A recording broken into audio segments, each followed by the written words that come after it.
నమస్తే ఫ్రెండ్స్, నా పేరు తులసి చందు. మనిషిలో ఉండే అత్యంత శక్తివంతమైన స్వభావం ప్రశ్నించే తత్వం. నా వెనుక ఎలాంటి పొలిటికల్ పార్టీ లేదు, నాకు ఎలాంటి పొలిటికల్ ఎజెండాస్ లేవు.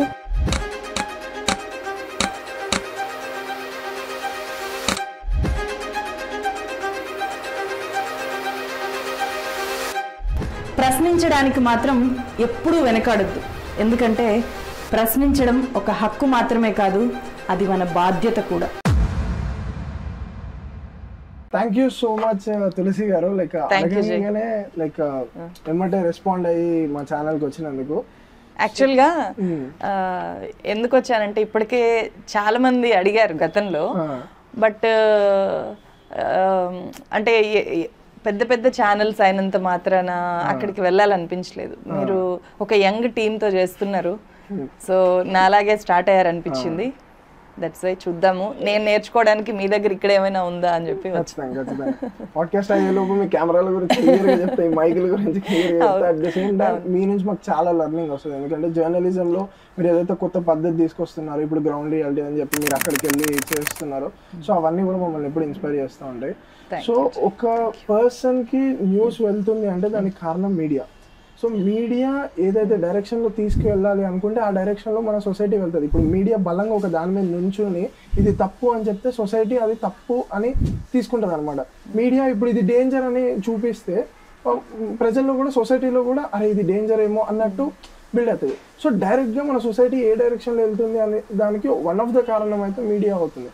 సో ఆ మీడియా అనేది ఎంత పవర్ఫుల్, అండ్ అందులో ఉన్న జర్నలిస్ట్ రోల్ ఎంత పవర్ఫుల్, అసలు వాళ్ళు ఎలా ఉండాలి, ఎలా ఉంటున్నారు, మీడియాలో నిజంగా ఫ్రీడమ్ ఉందా, అది వీళ్ళకి తెలియడం, మన వాళ్ళకి తెలియడం, యంగ్ జనరేషన్స్కి తెలియడం చాలా అవసరం. సో దాని గురించే ఈ పాడ్కాస్ట్ ఉండబోతుంది అనమాట. ఇప్పుడు మీడియా బయట ఎట్లా అనుకుంటున్నారు అంటే, ఇప్పుడు మీడియా అనేది ఒక్కొక్క పొలిటికల్ పార్టీకి అమ్ముడిపోయింది అనేసి. ఇప్పుడు ఈ ఛానల్ ఉంటే ఈ పొలిటికల్ పార్టీకి సపోర్ట్ చేస్తుంది, ఈ ఛానల్ ఉంటే ఈ న్యూసే చేస్తుంది, ఈ పొలిటికల్ పార్టీకి పాజిటివ్గా చేస్తుంది. ఇట్లా ప్రతి ఒక్క న్యూస్ ఛానల్ కూడా ఒక్కొక్క పొలిటికల్ పార్టీకి అమ్ముడిపోయింది. అంటే ఈ ఆర్టికల్స్, న్యూస్ పేపర్స్ కూడా ఎట్లయిపోయినాయి అంటే రియల్ ఎస్టేట్లో అయిపోయింది. అంటే నువ్వు ఫ్రంట్ పేజ్లో పడాలి అంటే ఇంత ఖర్చు పెట్టాలి, ఇక్కడ పడాలి అంటే ఇంత ఖర్చు పెట్టాలి, ఇక్కడ పడాలి అంటే ఇంత ఖర్చు పెట్టాలి. సో దీన్ని మనం ఎలా చూడొచ్చు అంటే, ఇది నిజమేనా, లైక్ మార్కెట్లో అట్లుందా, లేకపోతే ఖచ్చితంగా నిజమే చెయ్యి, ఖచ్చితంగా నిజమే. న్యూస్ పేపర్స్కి కానీ మీడియా ఛానల్స్కి కానీ ఖర్చు ఎక్కువ అవుతుంది, దాని నుంచి వచ్చే ఇన్కమ్ తగ్గిపోతూ ఉంటుంది. ఇప్పుడు మనం చూస్తున్నాము, స్మార్ట్ ఫోన్స్ వచ్చిన తర్వాత న్యూస్ పేపర్ చదివే వాళ్ళు చాలా తక్కువ మంది అయిపోయారు. ఆ ఎఫెక్ట్ ఖచ్చితంగా ఆర్గనైజేషన్స్ మీద పడుతుంది కదా. అప్పుడు ఏం చేస్తారు, న్యూస్ పేపర్స్ కి main source of income add revenue ఉంటుంది. ఆ యాడ్స్ ఎవరు ఇవ్వాలి, ఎవరో ఒక బిజినెస్ పీపుల్ ఇవ్వాలి, పొలిటీషియన్స్, పొలిటికల్ పార్టీలు, ప్రభుత్వాలు ఇవ్వాలి. అట్లాంటప్పుడు వాళ్ళకి అగైనెస్ట్ గా రాస్తే వీళ్ళు యాడ్స్ ఇవ్వరు. అదొక బిజినెస్ పీపుల్ వెనకాల కూడా మళ్ళీ పొలిటికల్ పార్టీస్ ఉంటాయి. అంటే మనకి పేపర్ మొత్తంలో ఒక్క నిమిషం, మనకి పేపర్ మొత్తంలో ఇన్ని యాడ్స్ వస్తాయి. అంటే 12 పేజీల పేపర్లో ఇన్ని యాడ్స్ వస్తాయి కదా, ఆ రెవెన్యూ ఒక ఛానల్ రన్ చేయడానికి సరిపోదండి?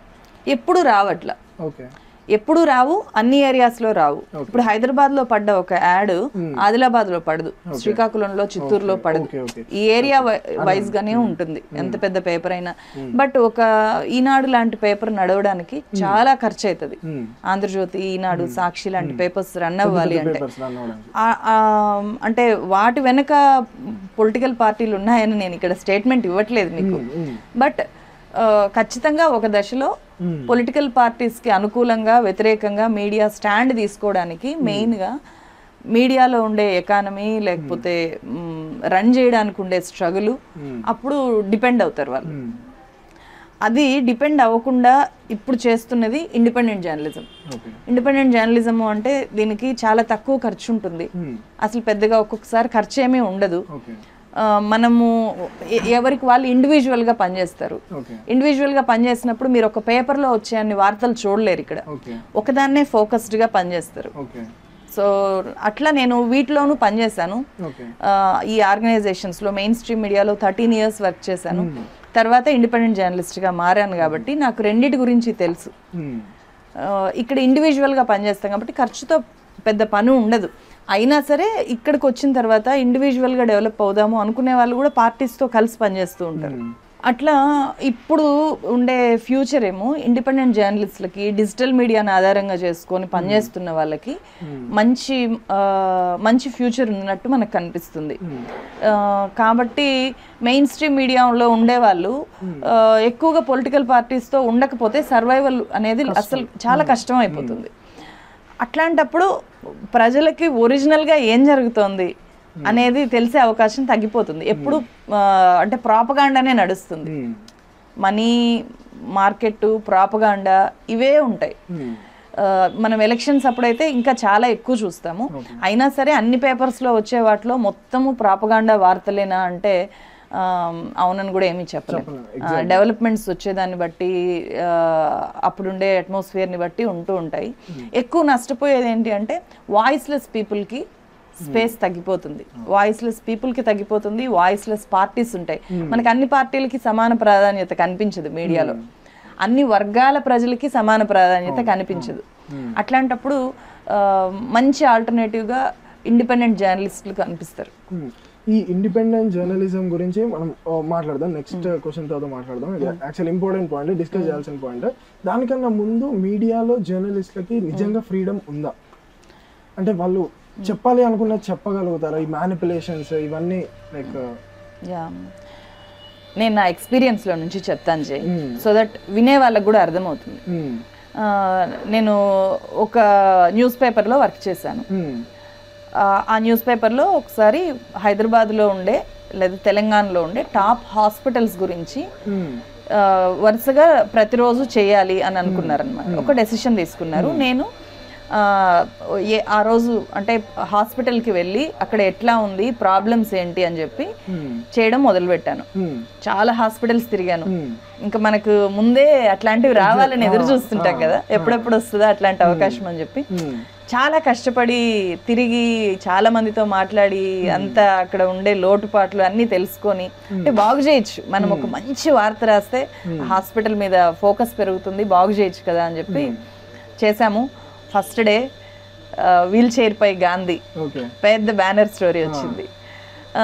రెండో రోజు ఉస్మానియాకు సర్జరీ చేయాలి, ఈ టైటిల్స్ అప్పుడు నేను పెట్టాను, అట్లా గుర్తుండిపోయాయి.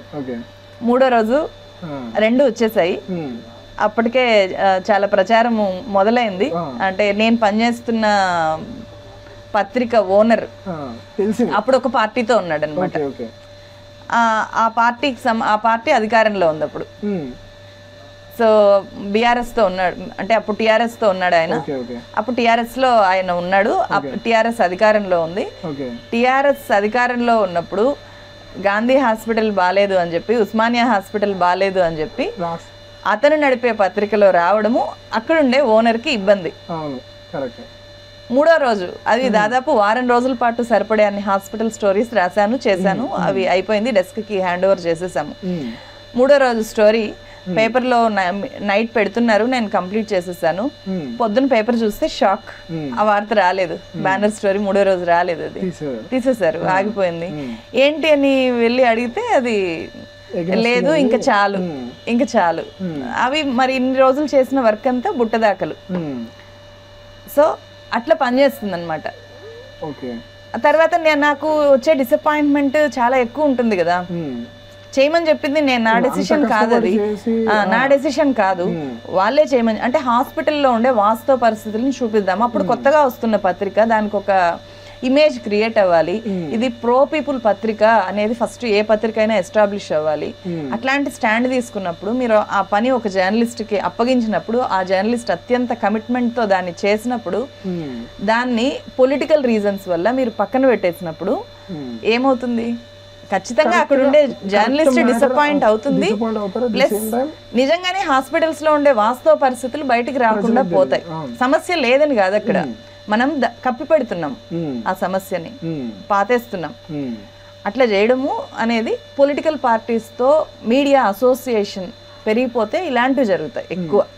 సో ఇప్పుడు మనకు ఫ్రీడమ్ లేదు, లేనట్టే కదా. అక్కడ అప్పటి నుంచి నన్ను వేరే దగ్గర ఇంకొక సీరియస్ ఇష్యూ చేయనివ్వరు. ఏ సీరియస్ ఇష్యూ చేయనివ్వరు.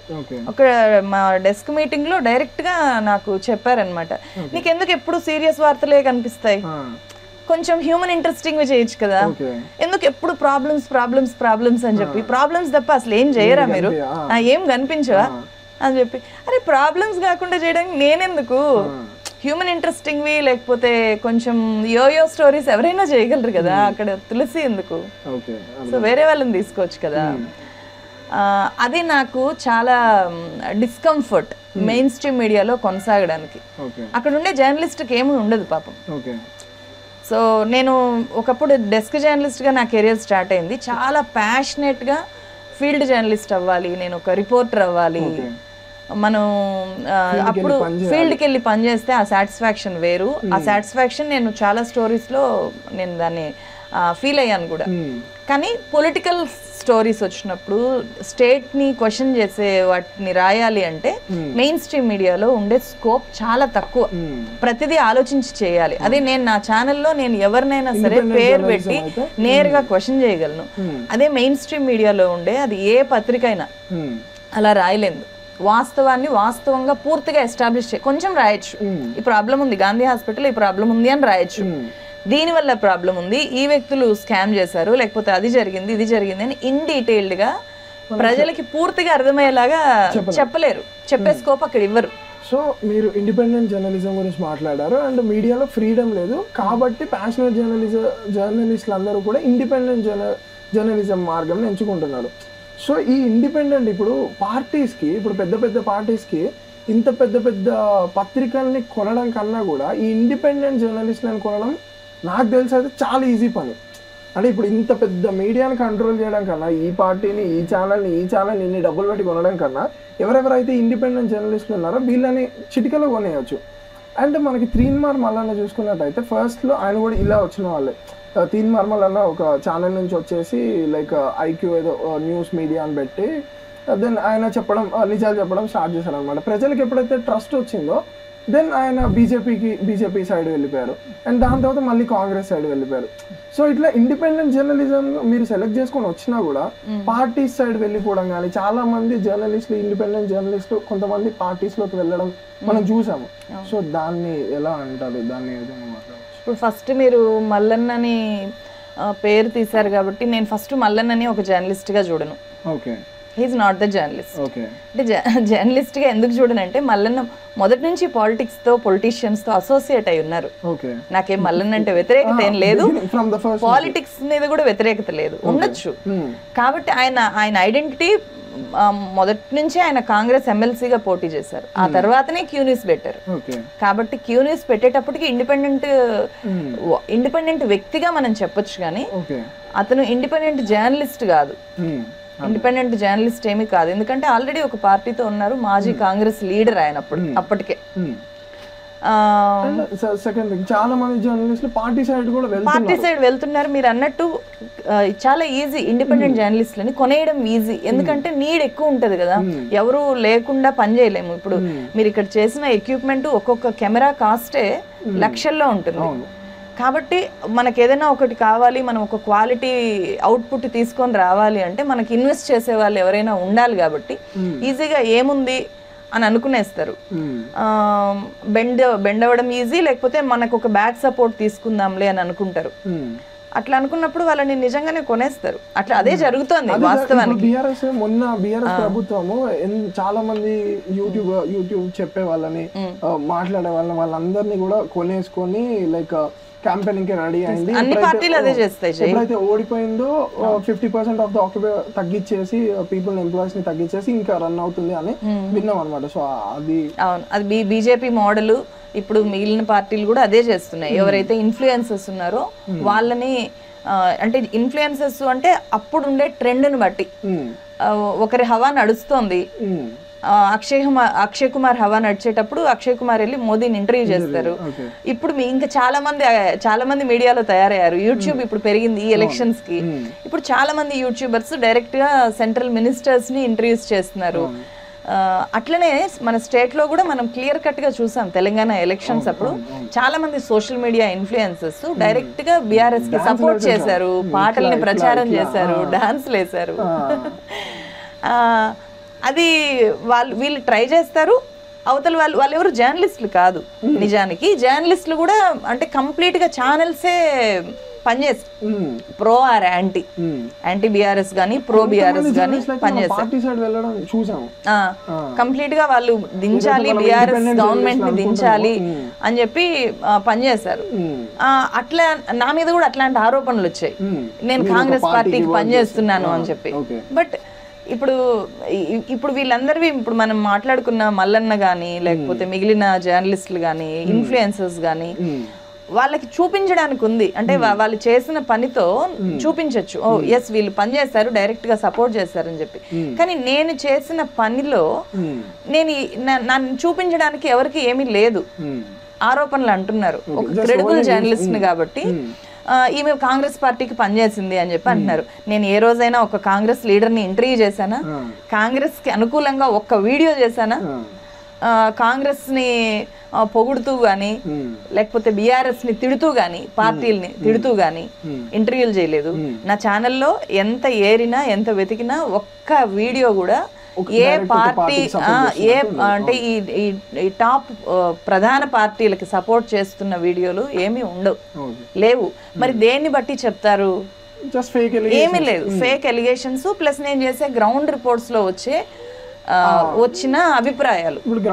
అక్కడ ఉన్నదే అక్కడ ఉన్నది. అక్కడ కూడా నేను గ్రౌండ్ రిపోర్ట్ కి ఎందుకు వెళ్ళాను అంటే ఎలక్షన్స్ టైంలో మామూలుగా నేను స్టూడియోలో కూర్చొని అనాలిసిస్ చేసే జర్నలిస్ట్ ని కదా, ఫీల్డ్ కి వెళ్దాము, అక్కడ నేను తక్కువ మాట్లాడి జనంతో ఎక్కువ మాట్లాడిద్దాం, జనంతో ఎలా మాట్లాడాలో నాకు తెలుసు, ఎవరితో అయినా నేను మాట్లాడించగలను, వాళ్ళ ఒపీనియన్ చెప్పించగలను, నాకు ఆ స్కిల్ ఉంది. సో వాళ్ళ ఒపీనియన్ ని చెప్పించడం ద్వారా జనానికి అట్మాస్ఫియర్ ఎట్లా ఉంది అనేది అర్థం అవ్వాలి. నేనేమి చెప్పను, అక్కడ వాళ్ళే చెప్తారు అని చెప్పి నేను ఫీల్డ్కి వెళ్ళాను. అలాంటి అభిప్రాయాలు వచ్చాయి, అవి చాలా బలమైన అభిప్రాయాలు వచ్చాయి. అది pro BRS or anti BRS ఏవైనా చాలా బలంగా వచ్చాయి, ఉన్నవి ఉన్నట్లు వచ్చాయి. That was my promise. కానీ అవి నేను ఫస్టే కొడంగల్ వెళ్ళడం వల్ల బీఆర్ఎస్ వాళ్ళందరూ కూడా పెద్ద అటాక్ చేశారు. వాళ్ళు నా మీద అటాక్ చేస్తున్నప్పుడు నేను సిరిసిల్లలో ఉన్నాను. సిరిసిల్లలో ఖచ్చితంగా కేటీఆర్ కి అక్కడ చాలా బేస్ ఉంటుంది, చాలా చేశారు ఆయన అక్కడ. దాన్ని మొత్తం మార్చారు, బతుకమ్మ చీరల మీద చేశారు, చాలా మార్చేశారు, రూపురేఖలు మార్చేశారు కంప్లీట్ గా. అది తెలుసుకోవాలి. అన్ని లీడర్ బేస్డ్ కాన్స్టిట్యున్సీస్ కి వెళ్ళాను. అప్పుడు వాళ్ళు చాలా అటాక్ చేశారు. అక్కడ కొడంగల్లో ఇట్లా ఉంది అని చెప్పేసరికి ఇప్పుడు రిజల్ట్ ప్రూవ్ అయింది కదా. రిజల్ట్ నేను కొడంగల్లో ఏం చెప్పానో అదే వచ్చింది రిజల్ట్. సిరిసిల్లలో ఏం చెప్పానో రిజల్ట్ కూడా అదే వచ్చింది. సో ఇంకా ఒక జర్నలిస్ట్ మీద అటాక్ చేసినంత మాత్రాన రిజల్ట్ మారిపోదు కదా. అలిగేషన్, వాళ్ళు చేసిన అలిగేషన్ మాత్రం అలాగే ఉండిపోయింది. నేను కూడా ఛాలెంజ్ చేశాను, మీరు నిరూపించండి. ఇప్పుడు కూడా మీ పాడ్కాస్ట్ ద్వారా కూడా చెప్తున్నాను, నేను ఏ పార్టీ నుంచైనా ₹1 మనీ తీసుకొని వీడియోలు చేశాను అని చెప్పి నిరూపిస్తే I left my journalism. Point ఏంటి అంటే ఏ పొలిటికల్ పార్టీ అధికారంలో ఉన్నా వాళ్ళు ఏదైతే 100% చెప్తారో మేము ఇది చేస్తాము అది చేస్తాము అని, అది ఎగ్జాక్ట్ గా చేయలేరు ఏ పొలిటికల్ పార్టీ. అది ప్రూవెన్ ఫ్యాక్ట్. అంటే ఇప్పుడు ఎవరైనా వచ్చి ఏదైనా ఫ్రీకి ఇచ్చేస్తాం అది చేసేస్తాం ఇది చేసేస్తాం అన్నా కూడా చేయొచ్చు. ఒక 8%, 10 వాళ్ళు 10 చెప్తే 8 ప్రామిసెస్ చేయొచ్చు. సో అట్లా మనం ప్రతిదాన్ని క్వశ్చన్ చేయడం కూడా లైక్ కొన్ని ఇప్పుడు అక్కడ ఉన్న సిచ్యువేషన్స్ కి తగ్గట్టు వాళ్ళు చేసుకుంటూ వెళ్తారు కదా. వాళ్ళు చేసిన ప్రామిసెస్ ని మీరు ఇది ప్రతిదీ క్వశ్చన్ చేయడం కూడా కరెక్ట్ అంటారు. ఇప్పుడు పాయింట్ ఏంటంటే జై, అసలు మీరు చేయలేని ప్రామిసెస్ ఎందుకు ఇస్తారు? ఇప్పుడు అపోజిషన్ ఉంది, ఇప్పుడు అపోజిషన్ గెలవాలి అంటే ఇప్పుడు నార్మల్గా 2 పార్టీస్ ఉన్నాయి. ఇప్పుడు ఈ పార్టీ మీద గెలవాలి అంటే వీడు 4,000 చెప్తే వీడు 5,000 చెప్పాలి, వీడు 6,000 చెప్తే వీడు ₹1 ఎక్కువ చెప్తేనే కదా ప్రజలు వీళ్ళని నమ్మేది. ఇప్పుడు ప్రజలు ఇప్పుడు బడ్జెట్ ఇంత ఉంది, నేను దీనికి తగ్గట్లో నేను ఇదే చేస్తాను అని చెప్తే ఎవరైనా ఓటేస్తారా? ఖచ్చితంగా ఎవరైనా. సో అందుకే ప్రజలు ఓట్లు పొందడానికి వాళ్ళు ఫేక్ ప్రామిసెస్ చేయాల్సి వస్తుంది. అండ్ అధికారంలోకి వచ్చిన తర్వాత ఆ ఫేక్ ప్రామిసెస్ అన్ని కూడా 100% నెరవేర్చలేకపోతున్నారు. అది చీటింగ్ కదా అంట నేను. ఇప్పుడు మీరు ఫేక్ ప్రామిసెస్ చేసినప్పుడు, నెరవేర్చలేని హామీలు ఇచ్చినప్పుడు జనాన్ని నిలువున చీట్ చేయడం, వాళ్ళందరి మీద 420 కేసు పెట్టాలి, చీటింగ్ కేసులు పెట్టాలి అప్పుడు. సో మీరు చేయగలిగే వాటినే చెప్పచ్చు. జనము అంటే నేను మొత్తం వెళ్ళి మీకు ఒక్కొక్క పెద్ద పెద్ద బంగ్లాలు కట్టించేస్తాము అంటే నిజంగానే కట్టించేస్తారు వీళ్ళు అనేమి అనుకోరు జనం. జనం ఎప్పుడైనా పొలిటికల్ వాతావరణాన్ని చూస్తారు, ఇప్పుడుండే గవర్నమెంట్ పర్ఫార్మెన్స్ని చూస్తారు, అక్కడ ఉండే పార్టీ మీద బిల్డ్ అయిన ట్రస్ట్ని చూస్తారు, ఇది చేయదగ్గదా కాదా అని చెప్పి చూస్తారు. కొంత మనీ కూడా ఉంటుంది, మనీ ఇన్ఫ్లుయెన్స్ చేసేది, ఓట్లు కొనుగోలు ఇదంతా ఉంటుంది. ఓవరాల్గా అయితే జనము డెసిషన్స్, ఖచ్చితమైన డెసిషన్స్ అయితే తీసుకుంటారు. కానీ పార్టీలు కూడా హామీలు ఇచ్చేటప్పుడు అంటే ఏవి పడితే అవి ఇవ్వకుండా ప్రాక్టికల్గా అమలు సాధ్యమయ్యే హామీలు మాత్రమే ఇవ్వాలి. అలా ఇవ్వగలిగినప్పుడే మేనిఫెస్టోలో పెడతారు. ఆ హోంవర్క్ చేయకుండా, బడ్జెట్ లెక్కలేసుకోకుండా ఏవి పడితే అవి పెట్టేసి తర్వాత మేము చేయలేము అంటే ఖచ్చితంగా దాని రిజల్ట్ కూడా వస్తుంది కదా. ఇప్పుడు కాంగ్రెస్ నిన్న జేపీ గారు చెప్పిన పాడ్కాస్ట్ బడ్జెట్ కి మించి కాంగ్రెస్ అధికారంలోకి మేనిఫెస్టోలో ఇచ్చి వచ్చింది అనేసి అన్నారు అనమాట. సో అంటే బడ్జెట్కి మించి ఇచ్చిందా లేదా అనేది మనకు ఇప్పుడే గవర్నమెంట్ ఫామ్ అయింది కాబట్టి కొన్ని రోజుల్లో తెలుస్తుంది. వాళ్ళు చేయలేకపోతే మాత్రం ఖచ్చితంగా ఇంకా ఎక్కువ క్వశ్చన్ చేస్తారు. ఇప్పుడు బలమైన ప్రతిపక్షం ఉంది, చాలా బలంగా. ఈసారి తెలంగాణ మామూలుగా ఉండదు, ఇంకొక 5 ఏళ్లలో మనం చాలా చూస్తాం. నిన్న అసెంబ్లీనే అసలు పెద్ద హాట్ గా జరిగింది కదా, అట్లా ప్రతి అసెంబ్లీ కూడా అట్లనే దద్దరిల్లిపోతుంది. పెద్ద ఫైట్, అసలు ఒక్క రోజు కూడా ఊరికే ఉండలేదు. బీఆర్ఎస్ ఉక్కిరిబిక్కిరి చేస్తున్నారు, ఇప్పటికే ఖచ్చితంగా చేస్తున్నారు, రోడ్ల మీదకి వస్తారు. అంత బలమైన ప్రతిపక్షం ఖచ్చితంగా ఉండాలి కూడా. ఉన్నప్పుడు వీళ్ళు ప్రతిదీ జాగ్రత్తగా చూసుకోవడానికి గవర్నమెంట్కి అడుగులు వేయడానికి ఆచితూచి అడుగులు వేస్తారు. ఎట్లా హామీలు అమలు చేయాలి అనేదాన్ని చచ్చినట్టు అమలు చేయాల్సిందే కదా. మీరు మేనిఫెస్టోలో 6 గ్యారంటీలు పెట్టినప్పుడు అవి ఇవ్వాల్సిందే.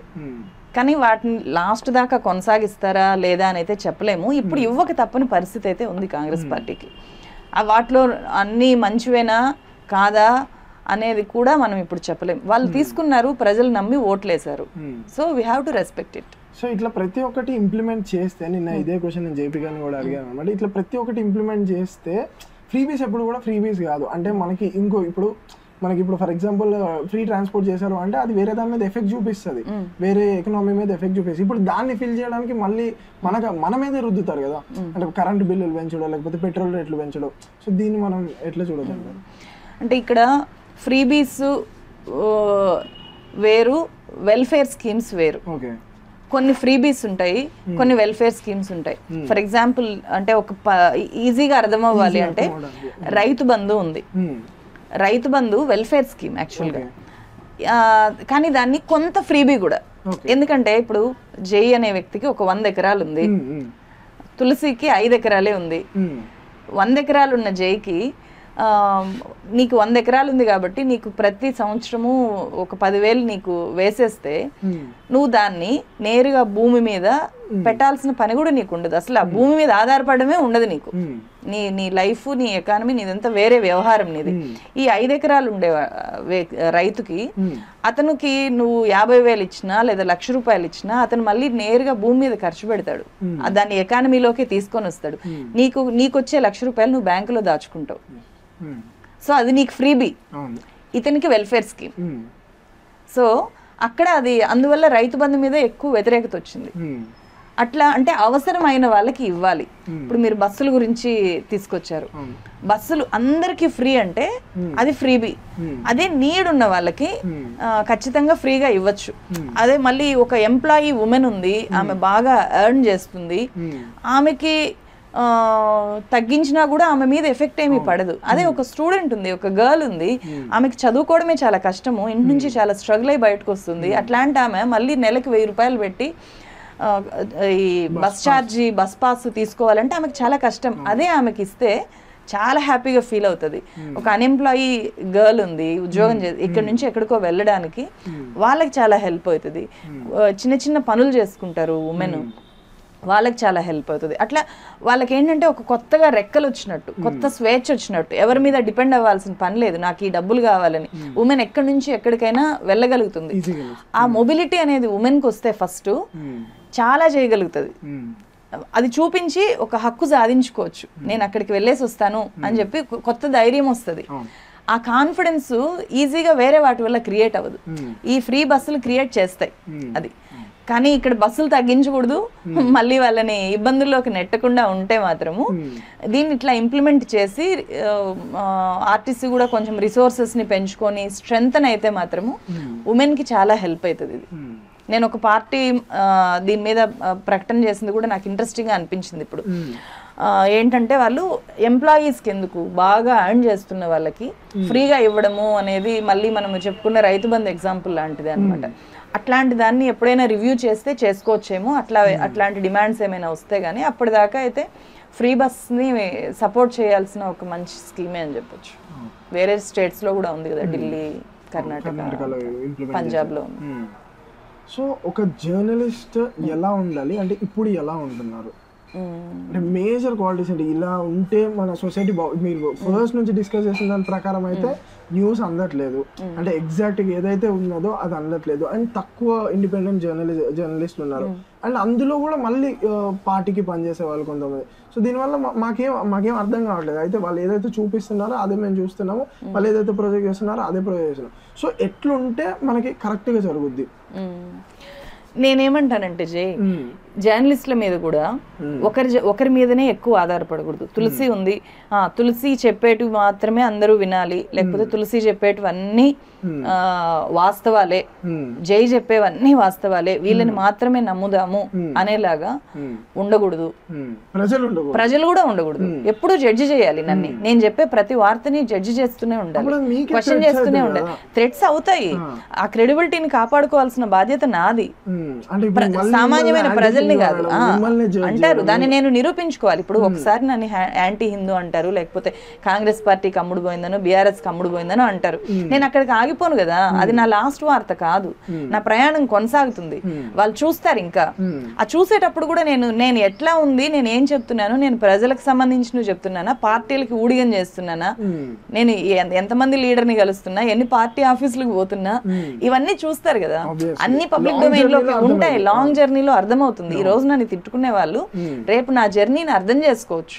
జర్నీ చూస్తే వాళ్ళకి అర్థమైపోతుంది. సో ఇంకొకటి ఏంటంటే ఎక్కువ మంది జర్నలిస్టులు వస్తే అప్పుడు కొనలేరు. అసలు ప్రతి విలేజ్ కి ఒక ఇండిపెండెంట్ యూట్యూబ్ ఛానల్ వచ్చినా కూడా మంచిదే. ఆ విలేజ్ లో ఉండే సమస్యలు వాళ్ళే చెప్పగలిగితే కూడా మంచిదే. ఎక్కడికక్కడ చిన్న చిన్న ఫర్మ్స్ వచ్చేసాయి అనుకోండి, ఎక్కడికక్కడ ఇండిపెండెంట్ వాయిసెస్ వచ్చాయనుకోండి, దాన్ని అందరిని అయితే కొనలేరు కదా. అప్పుడు మిక్స్డ్ కూడా అయిపోతుంది కదా. మిక్స్డ్ అవని ఏముంది, ఇప్పుడు వాడు ఒక మాట చెప్తాడు, వీడొక దాని మీద నుంచి ఉంటాడు, వీడొక దాని మీద నుంచి ఉంటాడు. అప్పుడు ప్రతి ఒక్కరు స్ట్రాంగ్ గా నుంచోవడం వల్ల ఒకదాని మీదే అందరు చెప్పరు కదా జై, ఒకదాని మీదే చెప్పరు అందరు. ఇప్పుడు జర్నలిజం అంటే కేవలం ఎవరినో అలిగేషన్స్ చేయడము, ఇంకేదో వివాదాన్ని క్రియేట్ చేయడం మాత్రమే కాదు. ఫస్ట్ ఏంటంటే జనానికి సంబంధించిన సమస్యల్ని చెప్పడం. ఇప్పుడుండే మీడియా ఏ సమస్యలు ఎక్కువ చెప్తుంది అంటే మీడియాకి అందుబాటులో ఏ ఉంటే అవి, ప్లస్ జనం ఎక్కువ ఏవి చూడగలిగితే అవి చెప్తుంది. కానీ ఒక విలేజ్లో ఆ విలేజ్కి చాలా ఏళ్ళ నుంచి రోడ్లు లేవని, లేకపోతే ఫెసిలిటీస్ లేవని, అవి ఎన్ని మీడియా సంస్థలు ప్రతిరోజు చెప్తున్నాయి, ఎన్ని సాల్వ్ చేస్తున్నాయి. అదే అక్కడ ఇప్పుడు ఆదిలాబాద్ ఉంది, అక్కడ ఒక స్ట్రాంగ్ మీడియా హౌస్ వస్తే ఆదిలాబాద్ కి సంబంధించిన సమస్యలన్నీ గనక అక్కడ కలెక్టర్ ఉంటాడు, అక్కడ ప్రజాప్రతినిధులు ఉంటారు, అందరూ ఉంటారు కదా, దృష్టికి తీసుకెళ్తే అక్కడుండే వాళ్ళకి తెలిస్తే చాలు, అక్కడ సొల్యూషన్ అక్కడే దొరికిపోతుంది. అందువల్ల అదొక హోప్ కూడా. ఎక్కువ మంది జర్నలిస్టులు వచ్చి ఎక్కువ మంది ఇండిపెండెంట్ గా పనిచేయడం మొదలు పెడితే వాళ్ళు సర్వైవ్ కూడా అవ్వచ్చు. కానీ సర్వైవ్ అవ్వడానికి బెస్ట్ పద్ధతి ఏంటంటే ఎక్కువ ఇన్వెస్ట్మెంట్లు పెట్టుకోకూడదు. ఎవరో వచ్చి ఇక్కడ ఇన్వెస్ట్ చేసేయాలి మాట, మనం అందరం జర్నలిస్టులుగా మారచ్చు. దీని మీద నేను ఒక కోర్సు కూడా క్రియేట్ చేశాను, ఎలా ఎవరైనా సరే మీరు జర్నలిస్ట్, అది కూడా క్రెడిబుల్ జర్నలిస్ట్ ఎవరైనా ఎలా అవ్వచ్చు అని చెప్పి. మన దగ్గర అందరి దగ్గర మొబైల్స్ ఉన్నాయి, మనం పెట్టుకునే మైక్స్ 1000 రూపాయలు పెడితే వచ్చేస్తుంది. ఈ రెండు చాలు. మీరు ఎక్కడి నుంచైనా సరే, మీకు ఏమి స్టూడియో అక్కర్లేదు, పెద్ద ఎక్విప్మెంట్ అక్కర్లేదు, ఏమీ అక్కర్లేదు, వాస్తవాన్ని వాస్తవంగా ఇది అని చెప్పి ఎవరికో కాదు పబ్లిక్ ముందు పెట్టగలిగితే చాలు. వాట్సాప్ లోకి ఒకటి చిన్నది చేర్చగలిగితే అది ఎక్కడికో వైరల్ అయిపోతుంది. సో ఇందాక మీరు అన్నారు, నాకు ఇది యాక్చువల్ మంచిగా స్ట్రైక్ అయింది అనమాట. అంటే ఒక్కొక్క విలేజ్ లో ఒక్కొక్క ఛానల్ వాళ్ళ త్రూనే దీన్ని ఎగ్జాక్ట్ గా ఎట్లా ఇంప్లిమెంట్ చేయొచ్చు, అంటే ఏదన్నా రూట్ మ్యాప్ కానీ, లేకపోతే యాక్చువల్ ఇది నాకు చాలా బాగా నచ్చింది. ఇట్లా చేసుకుంటే ఇప్పుడు ఎవరో వచ్చి ఏదో చెప్పాలి అనడం కన్నా ఇప్పుడు నీకు ఊరు ఉంది, ఆబ్వియస్లీ యూత్ ఉంటారు, వాళ్ళతో వీడియోస్ చేపియచ్చు, చాలా మంది ఉంటారు. ఈ మధ్యన ఏదో యూట్యూబర్స్ విలేజ్ అని కూడా ఏదో చూసా, ఏదో రీల్ లో చూసా ఐడియా. సో ఇది యాక్చువల్ బాగుంది, కానీ దీన్ని ఎట్లా ఇంప్లిమెంట్ చేయొచ్చు? యాక్చువల్ గా వస్తున్నాయి జై, ఇప్పుడు చాలా మంది యూత్ మీలాంటి వాళ్ళు ఎక్కడికక్కడ ఛానల్స్ పెట్టారు, కానీ సమస్యల మీద జర్నలిస్టిక్ యాంగిల్ లో పెట్టినవి ఇంకా పెద్దగా ఎస్టాబ్లిష్ అవ్వలేదు. కూడా ఇప్పుడు యంగ్ గా ఛానల్ పెట్టినా కూడా మాకు కరెక్ట్ ఎనాలిసిస్ పాయింట్ తెలియదు కదా, వాడు చెప్తుంది కరెక్ట్, వీడియో చెప్తుంది. ఇప్పుడు ఒక యూట్యూబరే 10 నిమిషాల్లో మనల్ని రాంగ్ ని రైట్ అని కన్విన్సింగ్ గా చెప్తుండు. ఇప్పుడు అది ఒక థింగ్ ని వాడు కన్విన్సింగ్ గా మనకి సెల్ చేస్తుండే, సబ్ కాన్షియస్ గా సెల్ చేస్తుండే, డైరెక్ట్ ప్రమోషన్ కూడా చేయట్లేదు. ఒక టాపిక్ ని వాడు ఇండైరెక్ట్ గా మనకి కరెక్ట్ అని ప్రూవ్ చేస్తుండే. వాడి దగ్గర అది స్కిల్ ఉన్నప్పుడు పెద్ద పెద్ద పొలిటీషియన్స్ జరిగే థింగ్స్ అన్ని కూడా మ్యానిపులేట్ చేయడం, ఆపేయడం, అవన్నీ కూడా వాళ్ళకి చాలా ఈజీ కదా. అండ్ మనకి ఆ అనాలిసిస్ కానీ ఇప్పుడు ఒక చిన్న పోరగాడు ఒక చిన్న ఫోన్ పెట్టుకొని వాడు ఏదో రోడ్ల గురించి చూపించాలనుకుంటాడు, లేకపోతే ఇంకా దేని గురించో చూపించాలనుకుంటాడు. మేబీ అక్కడ స్కోప్ లేదేమో అది కన్స్ట్రక్ట్ చేయడానికి, అది మళ్ళీ ప్రభుత్వానికి నెగిటివ్ అయిద్దేమో. సో ఇట్లా కాంప్లికేషన్. అందుకే ఏమంటున్నానంటే ఒక్కొక్కరు వచ్చినప్పుడు ఇప్పుడు ఒక తులసినో ఒక జయ్యో ఎప్పుడు గవర్నమెంట్ ని క్వశ్చన్ చేస్తూ ఐడెంటిఫై పాయింట్ అవుట్ చేస్తూ వచ్చారనుకోండి, వాళ్ళు టార్గెట్ అవుతారు. అదే ఒక 100 మంది తులసి లాంటి వాళ్ళు వచ్చారనుకోండి, వచ్చి ఇది జరుగుతోందని ఒక సమస్యని ఎస్టాబ్లిష్ చేస్తే అప్పుడు సమస్య ఉంది అనేది మనము కరెక్ట్గా ముందు పెట్టినట్టు అవుతుంది, ఒక అజెండా పెట్టినట్టు అవుతుంది. ఇది సమస్య ఉంది, ఇది సాల్వ్ చేయాలి అని చెప్పి. ఒక విలేజ్ తీసుకున్నా కూడా విలేజ్లో ఉండే వాళ్ళ ఇష్యూస్ వాళ్ళే కనుక చెప్పగలిగితే అది ఎక్కువ మందికి చేరాల్సిన పని లేదు. అంటే మరి వాళ్ళకి ఎస్టాబ్లిష్మెంట్ కోసమైనా కొంచెం మనీ అయినా కావాలి కదా, సర్వైవ్ అవ్వాలి కదా ఫస్ట్ మనము. ఆ సర్వైవల్కి ఎట్లా మళ్ళీ వాళ్ళు అమ్ముడు పోతారు కదా, అక్కడ ఉండే వాళ్ళు కూడా కొనేస్తారు కదా. చిన్నవాడిని కొనగలుగుతాడు, పెద్దవాడిని కొనగలుగుతాడు అనుకుంటే అక్కడ కూడా కొనేస్తారు కదా. అంటే అట్లా అమ్ముడు పోకుండా ఉండగలిగితే నువ్వు పెరుగుతావు అని నేను నమ్ముతాను. నువ్వు అమ్ముడు పోకుండా ఉంటేనే నీ క్రెడిబిలిటీ ఉంటుంది. నువ్వు అమ్ముడు పోకుండా ఉంటేనే నువ్వు చెప్పే మాటకు ఒక విలువ ఉంటుంది. నువ్వు అమ్ముడు పోయిన తర్వాత నువ్వు ఏం చూపించినా నీకు ఈ రోజు 1 కోటి రూపాయలు వచ్చేచ్చేమో, బట్ నువ్వు ఇంతటితో చచ్చిపోయినట్టు కదా. నువ్వు డబ్బులు తీసుకున్నావు, నువ్వు చెప్పేదాన్ని, నీ ఒపీనియన్ ని, నీ గొంతును నువ్వు అమ్మేసుకున్నావు అంటే దట్ ఈజ్ యువర్ డెత్. అయిపోయింది, ఇంకా ఈ 1 కోటి రూపాయలతో నువ్వు బతకాల్సిందే. కానీ అట్లా కాకుండా నాకు ఇదేమీ అక్కర్లేదు, నేను చెప్పే మాటే ఉంటుంది, నాకు చాలా మంది జనం ఇస్తారు, నాకు 1 కోటి రూపాయలు అక్కర్లేదు, నాకు ఈ రోజుకు 1000 రూపాయలు సరిపోతుంది నేను సర్వైవ్ అవ్వడానికి, 1 కోటి రూపాయలు ఎందుకు, నాకు లాంగ్ లైఫ్ ఉంటది, చాలా మంది జనం అభిమానం ఉంటది, కష్టం ట్రస్ట్ ఉంటది, కష్టం కూడా ఉంటది. కొంచెం కష్టపడదాం, ఏమవుతుంది, ఎందుకు ఒకేసారి ఇట్లా వచ్చి నాకు రావాల్సిన అంత అవసరం. అట్లాంటి దాంట్లో అట్లా లాజికల్ గా ప్రాక్టికల్ గా ఆలోచిస్తే అమ్ముడు పోరు జర్నలిస్టులు. ఫస్ట్ అమ్ముడు పోరు, అట్లనే ఎక్కడికక్కడ తయారవుతారు కూడా. నాకు ఆ హోప్ ఉంది, అంటే ఇప్పుడు కాకపోతే కొన్ని రోజుల తర్వాత అయినా. బట్ వీటిని మళ్ళీ పొలిటికల్ పార్టీల వైజ్ గా కూడా డివైడ్ అవ్వచ్చేమో గానీ, ఎక్కువ వాయిసెస్ వస్తే జనంలో అవేర్నెస్ పెరిగినప్పుడు జనం కూడా నడిపిస్తారు. జై, నేను చేసిన చాలా వీడియోస్ ని జనం నడిపించిన వీడియోస్ ఉన్నాయి. జనము కామెంట్స్ జనము నడిపేసి కొన్ని వీడియోస్ ని యూట్యూబ్ రిస్ట్రిక్ట్ చేసేస్తుంది, అసలు మానిటైజ్ చేయదు. నా ఛానల్లో ఉన్న చాలా వీడియోస్ ని మానిటైజ్ చేయదు. అట్లాంటప్పుడు పబ్లిక్ ఇంత కష్టపడుతోంది అని చెప్పి జనం డబ్బులు ఇస్తారు. జనం డబ్బులు ఇచ్చి ముందుకు తీసుకెళ్తారు మన జర్నీని. మనం ఆ కమిట్మెంట్ అనేది మనకు ఉండాలి. నేను అమ్ముడు పోను, ఖచ్చితంగా నన్ను ఎవరు కొనలేరు, వాళ్ళు కొనేంత తక్కువ స్థాయిలో నేను ఉండను, నన్ను కొనేంత డబ్బు వాళ్ళ దగ్గర లేదు అనేది మనం అనుకుంటే అసలు ఎవరు కొనలేరు. సో ఇందాక మీరు చెప్పిన దాని ప్రకారం అయితే మీ మీద చాలా ఎలిగేషన్స్ వచ్చాయి, అండ్ నేను కూడా యాంటీ హిందూ అని చెప్పి. ఇప్పుడు రీసెంట్ గా వచ్చిన ఎలిగేషన్ ఏంటి అంటే మీరు పొలిటికల్ స్ట్రాటజిస్ట్ గా కాంగ్రెస్ పార్టీకి వర్క్ చేశారు. సో ఇట్లా వస్తూనే ఉన్నాయి. మేజర్ గా హైలైట్ అయింది అయితే యాంటీ హిందూ అనేది అప్పుడు బాగా నెగిటివ్ చేశారు. అండ్ ఇప్పుడు రీసెంట్ ఎలక్షన్స్ లో ఈ పొలిటికల్ స్ట్రాటజిస్ట్ గా తులసి చంద్ గారు కాంగ్రెస్ కి వర్క్ చేశారు అని ఇట్లాంటి పెద్ద మీ మీద వేసినప్పుడు దాన్ని మీరు ఎట్లా తీసుకుంటారు, అండ్ అసలు ఇది ఎలా వచ్చింది? ఇప్పుడు పొగలేందే ఫైర్ రాదు అన్నట్టు అంటారు కదా. సో ఏదో ఒక పాయింట్ ఉంటేనే సో మీరు అలా క్వశ్చన్ చేశారు కాబట్టే వీళ్ళు యాంటీ హిందూ అన్నట్టు అలా జరిగింది. అండ్ ఇప్పుడు ఈ ఎలక్షన్స్ అప్పుడు ఈ పొలిటికల్ స్ట్రాటజిస్ట్ గా మీరు కాంగ్రెస్ కి ఎందుకు ఆ ఎలిగేషన్ ఎలా వచ్చింది, అండ్ అలాంటి ఎలిగేషన్స్ మీ మీద ఇంత పెద్దవి పడ్డప్పుడు మీరు ఎంత నిజాయితీగా ఉన్నా కూడా అరే ఇంత గలీజ్ గా నా మీద ఇట్లా చేస్తున్నారు, ఏ జర్నలిస్ట్ అయినా మీరు ఇందాకనే అమ్ముడు పోకూడదు అంటున్నారు. సో అమ్ముడు పోకుండా ఉన్నా కూడా వాడి క్యారెక్టర్ ని బ్యాడ్ చేస్తూ తీసుకెళ్తే అది కూడా వాడికి మచ్చే కదా. అమ్ముడు పోకుండా ఎంత నిజాయితీగా ఉన్నా ఎంత ప్రజలు నడిపించినా కూడా క్యారెక్టర్ ని డైరెక్ట్ గా డిఫేమ్ చేస్తే కొంతమంది సెట్ ఆఫ్ ఆడియన్స్ లో వాడు నెగిటివ్ గానే ఉంటారు. సో దాన్ని మీరు ఎట్లా ట్యాకిల్ చేస్తారో అండ్ దీన్ని ఎలా చూస్తారు? అయితే ఇది నేను ఇంకా ఛానల్లో కూడా ఎప్పుడు చెప్పలేదు ఈ విషయాన్ని, పెద్దగా అవసరం ఉండదులే అని అనిపించింది. బట్ ఎలక్షన్స్ అయిపోయింది కాబట్టి ఇప్పుడు మనం చెప్పచ్చు, దీన్ని ఎక్కడ పొలిటికలైజ్ చేయాలి లేకపోతే దీని ద్వారా ఏదో సెన్సేషన్ క్రియేట్ చేయాలి అని అనుకుంటే ఇది నేను వెంటనే అప్పుడే వాళ్ళు అలిగేషన్ చేసినప్పుడే వీడియో చేసేసి చాలా సింపుల్ పని. నాకేంటంటే జై పాలిటిక్స్ అంటే చాలా ఇంట్రెస్ట్ ఉంది, ఎందుకంటే మనం అందరం కూడా పాలిటిక్స్ వల్ల ఇన్ఫ్లుయెన్స్ అయ్యే వాళ్ళు, ఇంపాక్ట్ అయ్యేది మన జీవితాలన్నీ కూడా పాలిటిక్స్ తో ముడిపడి ఉంటాయి. మనకు ఆ విషయం తెలిసినా తెలియకపోయినా డైరెక్ట్లీ ఆర్ ఇండైరెక్ట్లీ ఒక డెసిషన్ తీసుకుంటే అది మన లైఫ్ మీద ఇన్ఫ్లుయెన్స్ చేస్తుంది. అట్లా నా కెరియర్లో నేను ఎక్కువ మంది ఉమెన్ జర్నలిస్టు ముఖ్యంగా తెలుగులో ఎక్కువ ఉమెన్ పేజెస్ చూడడము లేకపోతే వేరే సాఫ్ట్ లైఫ్ స్టైల్ న్యూస్ చేయడము, అలా ఉమెన్ జర్నలిస్టులని మన మీడియా టర్న్ చేస్తుంది వాళ్ళకి నచ్చినా నచ్చకపోయినా. బట్ నేను నా కెరియర్ మొదటి నుంచి కూడా దాన్ని గట్టిగా నేను నిలబడ్డాను. లేదు, నేను ఈ హార్డ్ కోర్ పొలిటికల్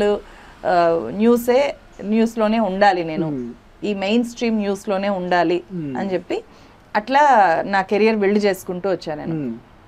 అప్పుడు ఈ మనకు 2014 ఎలక్షన్స్ నుంచి పొలిటికల్ స్ట్రాటజీ సంస్థలు అనేవి మనకు లైమ్ లైట్ లోకి వచ్చాయి.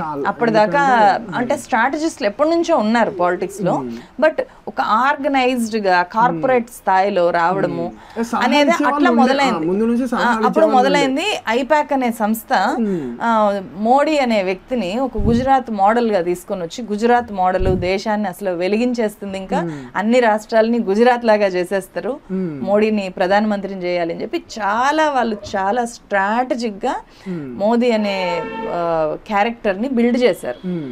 అప్పటి నుంచి నాకు చాలా ఆసక్తి, అసలు ఏం చేస్తుంది ఐపాక్ అనే ఆర్గనైజేషన్, ఏం చేస్తుంది, ఎట్లా పనిచేస్తుంది, క్యూరియాసిటీ అనేది చాలా చాలా ఎక్కువ ఉంది. ఆ క్యూరియాసిటీ చాలా నేను ఎప్పుడు బ్రౌజ్ చేసేదాన్ని, అసలు ఐపాక్ అనేది ఎట్లా వర్క్ చేస్తుంది, ఎవరిని తీసుకుంటారు. ఆ తర్వాత ఇక్కడ ఏపీ ఎలక్షన్స్ జరిగినప్పుడు జగన్మోహన్ రెడ్డికి కూడా ఐపాక్ పనిచేసింది. తర్వాత మధ్యలో 5 ఏపీ ఎలక్షన్స్ తర్వాత 5 రాష్ట్రాలు, నేను ఛానల్ పెట్టిన తర్వాత 5 రాష్ట్రాల ఎలక్షన్స్ జరిగాయి అన్నమాట. తమిళనాడు, బెంగాలు, కేరళ ఇట్లాంటి జరిగినప్పుడు బెంగాల్కి బెంగాల్, తమిళనాడు ఈ రెండు కూడా ఐపాక్ ప్రశాంత్ కిషోర్ టీమ్స్ పనిచేసి ఇద్దరిని కూడా గెలిపించాయి. సో ఇక్కడ ఈ ఐపాక్ అనే సంస్థ పీకే టీము ఎట్లా పనిచేస్తుంది అని చెప్పి నేను ఒక వీడియో చేశాను. వీళ్ళు ప్రధానమంత్రిని ఎట్లా తయారు చేశారు అనేది కూడా నేను దాంట్లో చాలా డీప్ అనాలిసిస్ చేసి గుజరాత్ మోడల్ని, అప్పటిదాకా నరేంద్ర మోదీ అంటే గుజరాత్ అల్లర్లు గుర్తొచ్చేవి, అట్లాంటి దాన్ని మార్చేసి గుజరాత్ మోడల్ అనే దాన్ని బిల్డ్ చేసి తీసుకెళ్లారు. వీళ్ళే బిల్డ్ చేశారని కాదు, చాలా ఫ్యాక్టర్స్ అదా అని చాలా ఉంటాయి, దాని మీద నేను బోల్డ్ అని వీడియోస్ చేశాను. ఈ పొలిటికల్ ఆర్గనైజేషన్ అనేది ఎట్లా వర్క్ చేస్తుంది అనేది నాకు తెలుసుకోవాలని ఉండేది. బట్ నేను ఎట్లా తెలుసుకోవాలి, ఒక రాజకీయ పార్టీ అయితే కొంతమంది మీడియా ఫ్రెండ్స్ తో మాట్లాడి తెలుసుకోవచ్చు, వీళ్ళు అట్లా కాదు. దాంట్లో జర్నలిస్టులు పెద్దగా ఉండరు ఈ ఐపాక్ ఆర్గనైజేషన్స్ లో, ఉండే వాళ్ళు కూడా నార్త్ ఇండియన్స్ ఉంటారు ఎక్కువ, ఇక్కడ మన వాళ్ళు ఉండరు. కాబట్టి నాకు 5 స్టేట్స్ ఎలక్షన్స్ తర్వాత నేను పీకే వీడియో చేసిన తర్వాత అందులో ఎన్ని పోస్టులు ఉంటే అన్నిటికీ నేను అప్లై చేశాను. వాళ్ళు ఎప్పుడు పిలుస్తున్నారు అప్లై చేయండి, లేకపోతే మాకు ఇక్కడ మంచి అవకాశం ఉంటుందని. ఇక్కడ తెలంగాణలో వాళ్ళు టీఆర్ఎస్తో వాళ్ళు టైఅప్ అయ్యారు పనిచేయడానికి. అప్పుడు నేను అప్లై చేశాను అనమాట. అప్లై చేస్తే కొన్ని రోజుల తర్వాత వాలంటీర్ పోస్ట్ నుంచి మేనేజర్ పోస్ట్ దాకా అన్నిటికీ అప్లై చేశాను. నేను ఇండిపెండెంట్ జర్నలిస్ట్ గా పనిచేస్తున్నాను. ఏంటంటే అక్కడ ఏం జరుగుతుందో తెలుసుకోవాలి, అట్లీస్ట్ ఒక 2-3 నెలలైనా పని చేయాలి అని చెప్పి నేను వెళ్ళాను. వాళ్ళకి క్లియర్ గా చెప్పాను నేను ఇట్లా ఇండిపెండెంట్ జర్నలిస్ట్ ని అని చెప్పి. అది నాకు ఎట్లా అనుకున్నానంటే నేను జర్నలిజం చేస్తూ ఒక సపరేట్ కోర్స్ ఎట్లా చేస్తానో అలా నేను ఇక్కడ మోర్ ఇండిపెండెంట్ జర్నలిస్ట్గా నేను అనలిస్ట్ని కూడా కదా, అనాలిసిస్లు చేస్తాను కదా. So inside politics, inside parties, inside ఏం జరుగుతుంది అని చెప్పి తెలుసుకోవాలన్న ఇంటెన్షన్తో అది నేను చాలా ఓపెన్గా చెప్పాను. నేను ఎందుకు చేరుతున్నానో ఐపాక్లో ఉండే వాళ్ళకి స్పష్టంగా తెలుసు. ఎంతకాలం పనిచేయడానికి వచ్చానో కూడా తెలుసు. నేను తాత్కాలికంగా పనిచేయడానికి వచ్చానని చెప్పి ఒక 3 months పాటు నేను అక్కడ వర్క్ చేశాను. వెళ్ళి అక్కడ నేను చేసిన పని ఏంటంటే న్యూస్ పేపర్ అనాలిసిస్ చేయడం అనమాట. ఇక్కడ మీకు మల్లన్న లాంటి వాళ్ళు న్యూస్ పేపర్ అనాలిసిస్ చేయడం చూస్తుంటారు. న్యూస్ పేపర్ అనాలిసిస్ లాంటిది నేను చేసేదాన్ని అంతే. ఇప్పుడు సోషల్ మీడియాలో ట్రోల్ పేజెస్ ఇవన్నీ ఈ స్ట్రాటజీ సంస్థలు ఏమీ చేయవు, అంటే అవి అక్కడేమీ జరగవు. అది చాలా ఎవరైనా చేస్తారు ట్రోల్ చేయడము. అక్కడ ఏంటంటే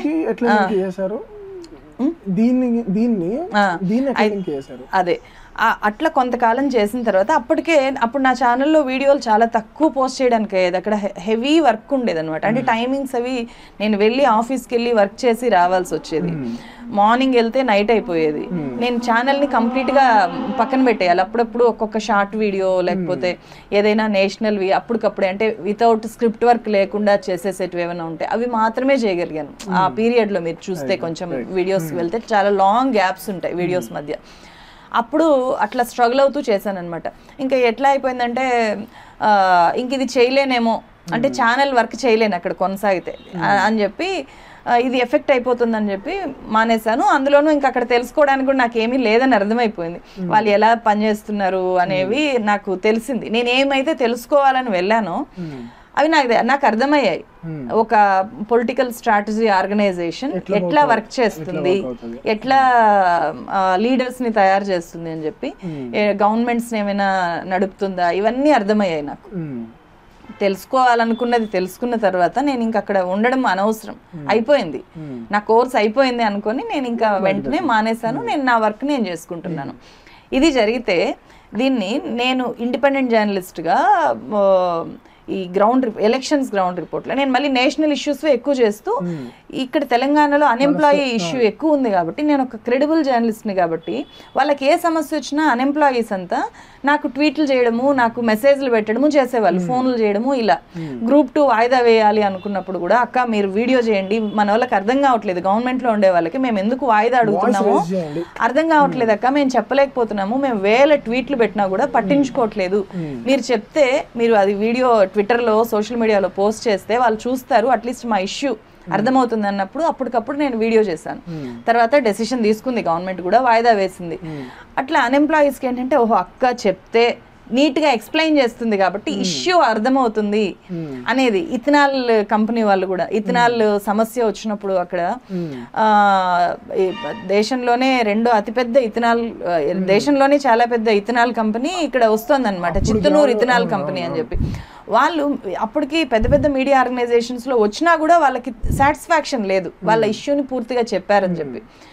అందువల్ల వాళ్ళు ఇక్కడికి వచ్చి నా కోసం పాపం ఊరు వాళ్ళు చందాలు వేసుకొని ఒక వెహికల్ పెట్టి నన్ను ఇక్కడి నుంచి తీసుకెళ్లారు. ఎందుకంటే నా దగ్గర కూడా అంత డబ్బులు ఉండవు, నేను ఒక వెహికల్ మాట్లాడుకొని అక్కడికి వెళ్ళిపోయి చేసే అంత. అప్పుడు చాలా చిన్న ఛానల్, ఎక్కువ రెవెన్యూ కూడా లేదు, జనం ఇచ్చే కొంచెం కొంచెం డబ్బులు మెంబర్షిప్ డబ్బుతోనే నేను సర్వైవ్ అవుతున్నా. అప్పుడు అట్లా తీసుకెళ్ళి చేస్తే వాళ్ళ ఇష్యూ అది చాలా పెద్దదైంది. నాకు వాళ్ళు డిఫమేషన్ కేసు వేస్తామన్నారు వీడియోలు తీసేయకపోతే. జనం రోడ్ల మీదకి వచ్చి నా కోసం నిలబడి ఆందోళన చేశారు, మా కోసం పనిచేసిందామా ఆమెను ఏమైనా అంటే మేము ఊరుకోమని చెప్పి. అదంతా ఒక క్రెడిబిలిటీని బిల్డ్ చేస్తుంది. అప్పుడు సొసైటీలో ఎవరికి ఏ ప్రాబ్లం వచ్చినా అక్క మా గురించి చెప్పండి, ఇది మీరు చెయ్యండి, ఇది చేస్తే జనానికి తెలుస్తుంది, నిజాయితీగా వెళ్తుంది అనేది వెళ్తుంది. అప్పుడు తెలంగాణలో అన్ఎంప్లాయ్మెంట్ అనేది చాలా పెద్ద ఇష్యూ అయినప్పుడు వాళ్ళు నా దగ్గరికి తీసుకొచ్చినప్పుడు నేను దాన్ని చెయ్యాలా లేదా, వాళ్ళతో మాట్లాడినప్పుడు ఎవరికైనా అనిపిస్తుంది, వాళ్ళ జీవితాలు వెళ్ళి వాళ్ళ హాస్టల్ రూమ్స్ వాళ్ళతో మాట్లాడి వాళ్ళు ఎంత స్ట్రగుల్ అవుతున్నారో తెలిసినప్పుడు. అప్పుడు నేను చిక్కడపల్లి లైబ్రరీకి వెళ్ళి అన్ఎంప్లాయ్మెంట్ అనేది తెలంగాణలో చాలా పెద్ద ఇష్యూ. ఎందుకంటే పేపర్ లీకేజ్లు అయ్యాయి వరుసగా, అసలు నియామకాలు సరిగా చేయలేదు, ట్రాన్స్పరెన్సీ లేదు, ఎక్కడికక్కడ ఉద్యోగాలు అమ్ముకునేస్తున్నారు అన్నప్పుడు వాళ్ళలో చాలా అన్రెస్ట్ ఉంది, వాళ్ళతో గవర్నమెంట్ మాట్లాడట్లేదు, వాళ్ళ ఒపీనియన్స్ తీసుకోవట్లేదు, చాలా చాలా స్ట్రగుల్ అయిపోతున్నారు.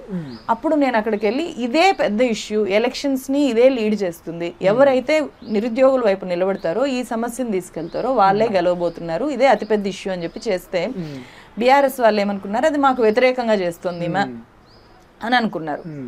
సో నేను ఎప్పుడు అనుకూలంగా చేయలేదు, వ్యతిరేకంగానూ చేయలేదు, దాంట్లో గవర్నమెంట్ ని నేను విమర్శించింది లేదు. వీళ్ళ బాధ ఇది అని మాత్రమే చెప్తూ వస్తున్నా. అది ఏ వార్త అయినా సరే, ఎవరిని నేను నేరుగా తిట్టిపోయడము, దూషించడము, ఇది అసలు ఇది నా క్యారెక్టర్ స్టైల్ కానే కాదు. విషయాన్ని చెప్పడం మాత్రమే నా పని. ఒక జర్నలిస్ట్గా మనం చేయాల్సింది ఒక విషయాన్ని ఇది అని చెప్పి చెప్పడము. నేను అంతే చేశాను. దాంట్లో వాళ్ళ బాధ చెప్పడం, మనకు ఒక ఎమోషన్ ఉంటుంది కదా జై, నాకేంటంటే ఎక్కువ కనెక్ట్ అయిపోతాను అక్కడ, బాధితులతో నేను ఎక్కువ కనెక్ట్ అయిపోతాను. ఆ ప్లేస్ లో మనం ఉంటే గవర్నమెంట్ కూడా అదే చేయాల్సింది. ఇప్పుడు గవర్నమెంట్ లో ఉండే వాళ్ళు ఎవరు, ప్రజా ప్రతినిధులు కదా. అంటే ఏంటి, ప్రజల సమస్యని నువ్వు అక్కడ సాల్వ్ చేయడానికి ఒక ప్రతినిధిలాగా వెళ్తున్నావు.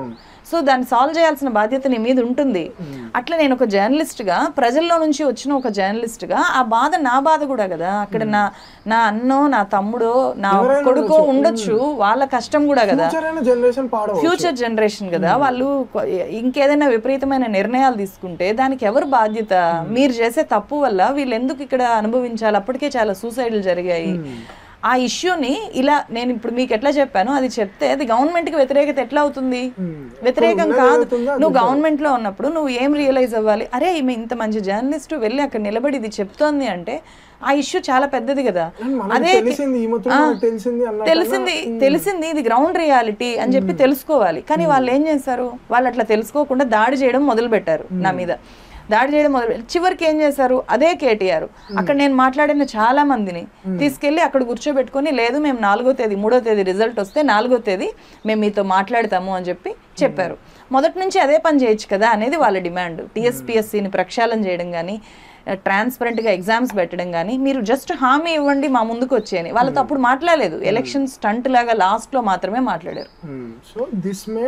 అది నన్ను ఏం చేశారు అప్పుడు వాళ్ళు, ఈమె ఒకప్పుడు ఐపాక్ లో పనిచేసింది, ఈమె పనిచేసినప్పుడు ఐపాక్ బీఆర్ఎస్ కి వర్క్ చేస్తోంది కాబట్టి ఈమె అక్కడ పనిచేసి ఐపాక్ నుంచి జీతం తీసుకుంది కాబట్టి ఈమె బీఆర్ఎస్ కి వ్యతిరేకంగా పనిచేయకూడదు, అంటే బీఆర్ఎస్ ని డ్యామేజ్ చేసే వార్తలు చేయకూడదు అని చెప్పి వాళ్ళు అనుకున్నారు. అది వాళ్ళ ప్రాబ్లం. అది నేను అక్కడ ఒక ఎంప్లాయీగా పనిచేశాను, కొంతకాలం పాటు పనిచేశాను. ఆ క్లారిటీ నాకు ఐపాక్ వాళ్ళకి ఉంది. నా పని నేను అక్కడ తెలుసుకోవాలని నా ఇంట్రెస్ట్, ఒక హ్యూమన్ ఇంట్రెస్ట్తో నేను వెళ్ళాను, తెలుసుకున్నాను, నేను వచ్చేసాను. నేను అక్కడున్న కాలంలో కూడా ఏ రోజు బీఆర్ఎస్కి డబ్బా కొట్టే వార్త చేయలేదు. ఏ ఒక్కరోజు కూడా ఏ ఒక్క రూపాయి ఎవరి దగ్గర తీసుకుని ఏ ఒక్క వీడియో చేయలేదు. నెగిటివ్ చేయడం కానీ పాజిటివ్ చేయడం కానీ ఏది చేయలేదు. నేను అక్కడ ఉన్నప్పుడు నేను ఛానల్ సర్వైవ్ అవ్వడము అనేదే చాలా కష్టం అనిపించి అక్కడ కొనసాగలేము ఇట్లాంటి వాటిలో అని చెప్పి వచ్చేసాను. ఇంకా అయిపోయింది, తెలుసుకున్నాను, ఇంకేం లేదు అక్కడ నేను తెలుసుకోవడానికి. ఒక జర్నలిస్ట్ గా నా మెయిన్ కెరియర్ అది కాదు కదా, వచ్చేసాను, అంతే ఉంది. ఒక నెల 2 నెలలు తెలుసుకున్నాం, వచ్చేసాము, అయిపోయింది. కానీ వాళ్ళు ఏమనుకున్నారు, ఆమె అక్కడ పనిచేసింది కాబట్టి ఇంకా అసలు ఇంకా ఆమె వాయిసే రైజ్ చేయకూడదు, ఆమె వాయిస్ నిరుద్యోగుల వైపు నిలబడింది, వాయిస్ ఇచ్చింది కాబట్టి వాళ్ళది ఈమె కాంగ్రెస్కి అమ్ముడు పోయింది అని చెప్పి వాళ్ళ నడిపే బీఆర్ఎస్ నడిపే కొన్ని పేజెస్లో కాంగ్రెస్ స్ట్రాటజీ సంస్థ ఏదో సునీల్ కొనుగోలు అనే వాళ్ళు ఈమెని హైర్ చేశారు ఏకంగా. అందుకే ఏమి వెళ్ళి నిరుద్యోగుల గ్రౌండ్ రిపోర్ట్లు చేస్తుంది అని చెప్పి ప్రకటించారు. ఆ తర్వాత నేను ఛాలెంజ్ చేశాను, మీరు నిరూపించండి, నేను కాంగ్రెస్ పార్టీతో అసలు పనిచేయడం కాదు, కాంగ్రెస్ లీడర్లతో మాట్లాడినట్టు కూడా వాళ్ళు ఎవరు నిరూపించలేరు. ఎందుకంటే నేను ఏ పొలిటీషియన్స్తోనూ నేను కనీసం మాట్లాడడం కూడా ఉండదు, మాట్లాడడము వాళ్ళతో కమ్యూనికేషన్ మెయింటైన్ చేయడము ఉండదు. నేనేం నమ్ముతానంటే మనం ఎవరైనా పొలిటీషియన్స్తో లేకపోతే అధికారంలో ఉండే వాళ్ళతో ఎక్కువ అసోసియేట్ అయితే వాళ్ళ మీద నెగిటివ్గా చేయలేము, అంటే వాళ్ళని విమర్శించలేము డైరెక్ట్గా. ఈరోజు నేను జైకి ఇంటర్వ్యూ ఇచ్చాను, మనం కాసేపు మాట్లాడుకున్నాము, మంచి చెడు మాట్లాడుకున్నాము, మీతో ఒక అసోసియేషన్ పెరిగింది. రేపు పొద్దున పోయి నేను జై దుర్మార్గుడు, జై అట్లా చేశాడు ఇట్లా అది హ్యూమన్ నేచర్ కదా. అది ఒకరితో అసోసియేషన్ పెరిగితే వాళ్ళ గురించి పాజిటివ్ గానే తీసుకెళ్తాము అనేది. సో ఒక జర్నలిస్ట్గా నాకు అస్పృహ ఎప్పుడూ ఉంటుంది, అది ఎప్పుడూ ట్రిగర్ చేస్తుంది. రాజకీయ పార్టీలతో ఎట్లుండాలి, పొలిటికల్ లీడర్స్తో ఎట్లుండాలి అనే క్లారిటీ నాకు మొదటి నుంచి ఉంది. అందుకే నేను ఎప్పుడు ఇంటర్వ్యూలు చేయడం కూడా నేను అందుకే ఎక్కువ చేయనని కాదు, ఎప్పటికీ చేయనని కాదు, చేస్తాను. అంత స్ట్రెంగ్త్ అయిన తర్వాత నేను నేరుగా కమ్యూనికేట్ చేయాల్సిన పని ఉండదు. ఇంకెవరో వెళ్ళి పర్మిషన్స్ తెచ్చుకుంటారు, అప్పుడు చేయొచ్చు, మనం డైరెక్ట్గా కూర్చొని చేయొచ్చు. ఆ స్టేజ్ రావాలి. అట్లా అప్పుడు వాళ్ళు ఏం చేశారంటే, నేను నిరూపించండి అని చెప్పి నేను ఛాలెంజ్ చేసినప్పుడు వాళ్ళు, నేను ఐపాక్లో పనిచేసిన ఇదిగో పే స్లిప్ ఉంది అని చెప్పి, అది బ్యాంకు నుంచి తీసుకొని వచ్చి బ్యాంకుని ఇన్ఫ్లుయెన్స్ చేశారో, బ్యాంకు ద్వారా తెప్పించిన అనెథికల్ అట్లా తెప్పించి బయట పెట్టడం. ఇదిగో నువ్వు పనిచేసావు, ఇదిగో ఇంత జీతం తీసుకున్నావు చూడు, నువ్వు అక్కడ పనిచేస్తూ కూడా పబ్లిక్ సపోర్ట్ కూడా తీసుకున్నావు చూడు అని చెప్పి బయట పెట్టారనమాట. ఎఫెక్ట్ చేయడము అంటే కొంచెం ఎఫెక్ట్ చేస్తుంది. ఎందుకు వీళ్ళు ఇంత, నేను ఒక చిన్న వాయిస్, ఒక చిన్న ఛానల్, ఒక జర్నలిస్ట్ని కదా, వీళ్ళు ఇంత ఎందుకు చేస్తున్నారు? అది చిన్న అంటే ఎవరో ఒక మామూలు వ్యక్తి వల్ల వచ్చింది కాదు, అది చాలా టాప్ పొజిషన్స్ లో ఉండే వాళ్ళు పూనుకుంటే పని కట్టుకొని ఈ మీద బయట పెట్టారు. ఇట్లా అది బయట పెట్టడం కూడా ఏమీ కాదు యాక్చువల్గా. అట్లా పే స్లిప్లు బయట పెట్టినంత మాత్రాన వాళ్ళకుండే అది అంటే దిగజారిపోయినట్టు కదా. అది క్రెడిబిలిటీ రాజకీయ పార్టీలకి లేకపోతే ఆ పర్టికులర్ పార్టీకి ఉంది అని కాదు, ఉంటే జనం గెలిపించేవాళ్ళు. సో నన్ను అంత టార్గెట్ చేయాల్సిన పని లేదు. వాళ్ళకు ఉంటే వాళ్ళు చేసిన అలిగేషన్ ఏంటంటే నేను కాంగ్రెస్ పార్టీకి అమ్ముడు పోయానని. అది ఉంటే పెట్టాలి. నేను అప్పుడు ఐపాక్ లో పనిచేసింది మీరు పెట్టడం ద్వారా మీరు ఏం చెప్తున్నట్టు? నేను ఐపాక్ లో పనిచేశాను కాబట్టి ఇప్పుడు మీకు పని చేయలేదు అని మీరు చెప్తున్నట్టు, అంతే కదా. నేను మీకు చేసి ఉండాల్సింది కానీ చేయలేదు అనా?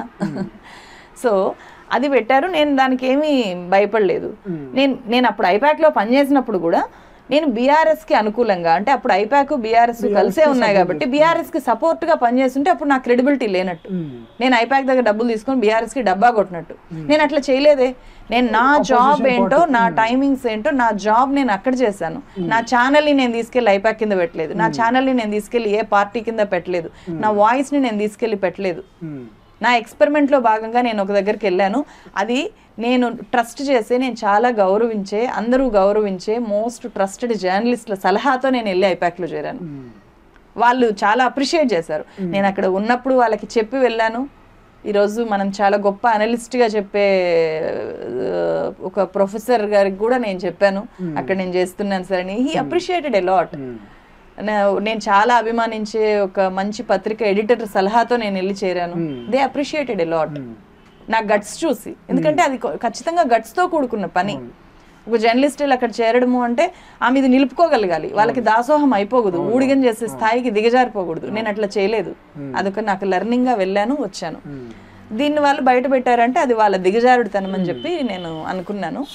అది తెలుస్తుంది జనానికి కూడా. సో ఇది నేను నా ఛానల్లో చెప్పాలి, దాని మీదనే ఒక వీడియో చేసి పెట్టడము అనేది నాకు అంత అవసరం అనిపించలేదు. అవసరమైనప్పుడు దే విల్ డిసైడ్ కదా, ఎవ్రీథింగ్ వాళ్ళు చూస్తున్నారు, డిసైడ్ చేస్తారు కదా. మీ మీద ఈ లెవెల్లో అంటే పెద్ద లీడర్స్ కూడా మీ మీద కాన్సన్ట్రేట్ చేసి బ్యాంక్ ఇన్ఫ్లుయెన్స్ యూజ్ చేసి ఇలాంటి థింగ్స్ చేసినప్పుడు చిన్న చిన్న ఇండిపెండెంట్ జర్నలిస్టులు ఎవరైతే జర్నలిజంలోకి రావాలని వాళ్ళని కూడా ఈ థ్రెడ్స్ ఇవన్నీ కూడా వెంటాడుతూనే ఉంటాయి. ఇంత డిఫేమ్ చేసినప్పుడు, ఇంత క్యారెక్టర్ అసాసినేట్ చేసినప్పుడు, ఇంత తక్కువ చేస్తున్నప్పుడు, ఈ ఎక్కడెక్కడో ఉన్న లింక్స్ అన్ని పెట్టేసి ఇంత వైరల్ చేస్తున్నప్పుడు అవి ఎఫెక్ట్ చేస్తాయి. సో వాటిని ఓవర్కమ్ ఎట్లా చేయొచ్చు అంటే దాన్ని వేరే రకంగా కూడా తీసుకోవచ్చు జై. ఇప్పుడు ఎవరో ఏదో చేస్తే, ఇప్పుడు అంత చేసే మల్లన్న మీద బీఆర్ఎస్ అసలు పట్టించుకోదు.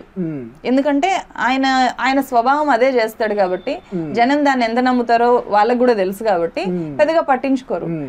తులసిని ఎందుకంత టార్గెట్ చేస్తారు?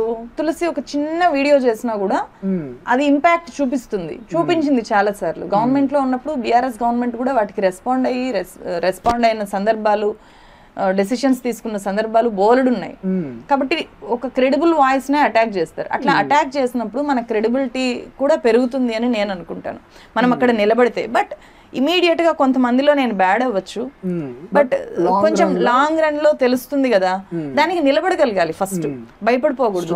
భయపడిపోయి అక్కడ నుంచి వెళ్ళిపోవడమా, మానేయడమా, పక్కకి వెళ్ళిపోవడమా చేయకుండా మనల్ని ఇంకా స్ట్రెంగ్తన్ చేస్తుంది. ఇవన్నీ ఇంతగా మనల్ని అటాక్ చేస్తున్నారు అంటే దాని అర్థం ఏంటి? మనం చేసే పనికి వీళ్ళందరూ వాల్యూ ఇస్తున్నారు, ఆ వాల్యూ పెరుగుతుంది. దాన్ని మనం ఎంత కాపాడుకుంటున్నాము, ఎలా క్యారీ చేస్తున్నాం అనేది టైం విల్ టెస్ట్. అండ్ ఇందాక మీరు ప్రశాంత్ కిషోర్ గురించి చెప్పారు, and IPAC. So out of curiosity అవి ఎట్లా వర్క్ అవుతాయి అండ్ ఎట్లా ఇంప్లిమెంట్ చేస్తే ఒక లీడర్ ని, ఇప్పుడు ఒక ఎగ్జాంపుల్ ఏదో ఒక లీడర్ ని నేనే అనుకుందాం, నా మీద అంత బ్యాడ్ ఎలిగేషన్స్ అంత ఉన్నప్పుడు, ప్రజల్లో అంత వర్స్ట్ ట్రస్ట్ ఉన్నప్పుడు నన్ను ఒక పాజిటివ్ పర్సన్ గా అవి ఎలా కన్వర్ట్ చేస్తాయి? ఎందుకంటే ఐపాక్ లో వర్క్ చేసిన ఎవరితో ఇంతవరకు మాట్లాడలేదు. సో హౌ ఆర్గనైజేషన్స్ అది ఎట్లా వర్క్ అవుతుంది, ఆ టాక్టిక్స్ ఏమేమి ఉంటాయి? ఇప్పుడు ఐపాక్ లాంటి ఆర్గనైజేషన్స్ చాలా వచ్చాయి మోడల్స్.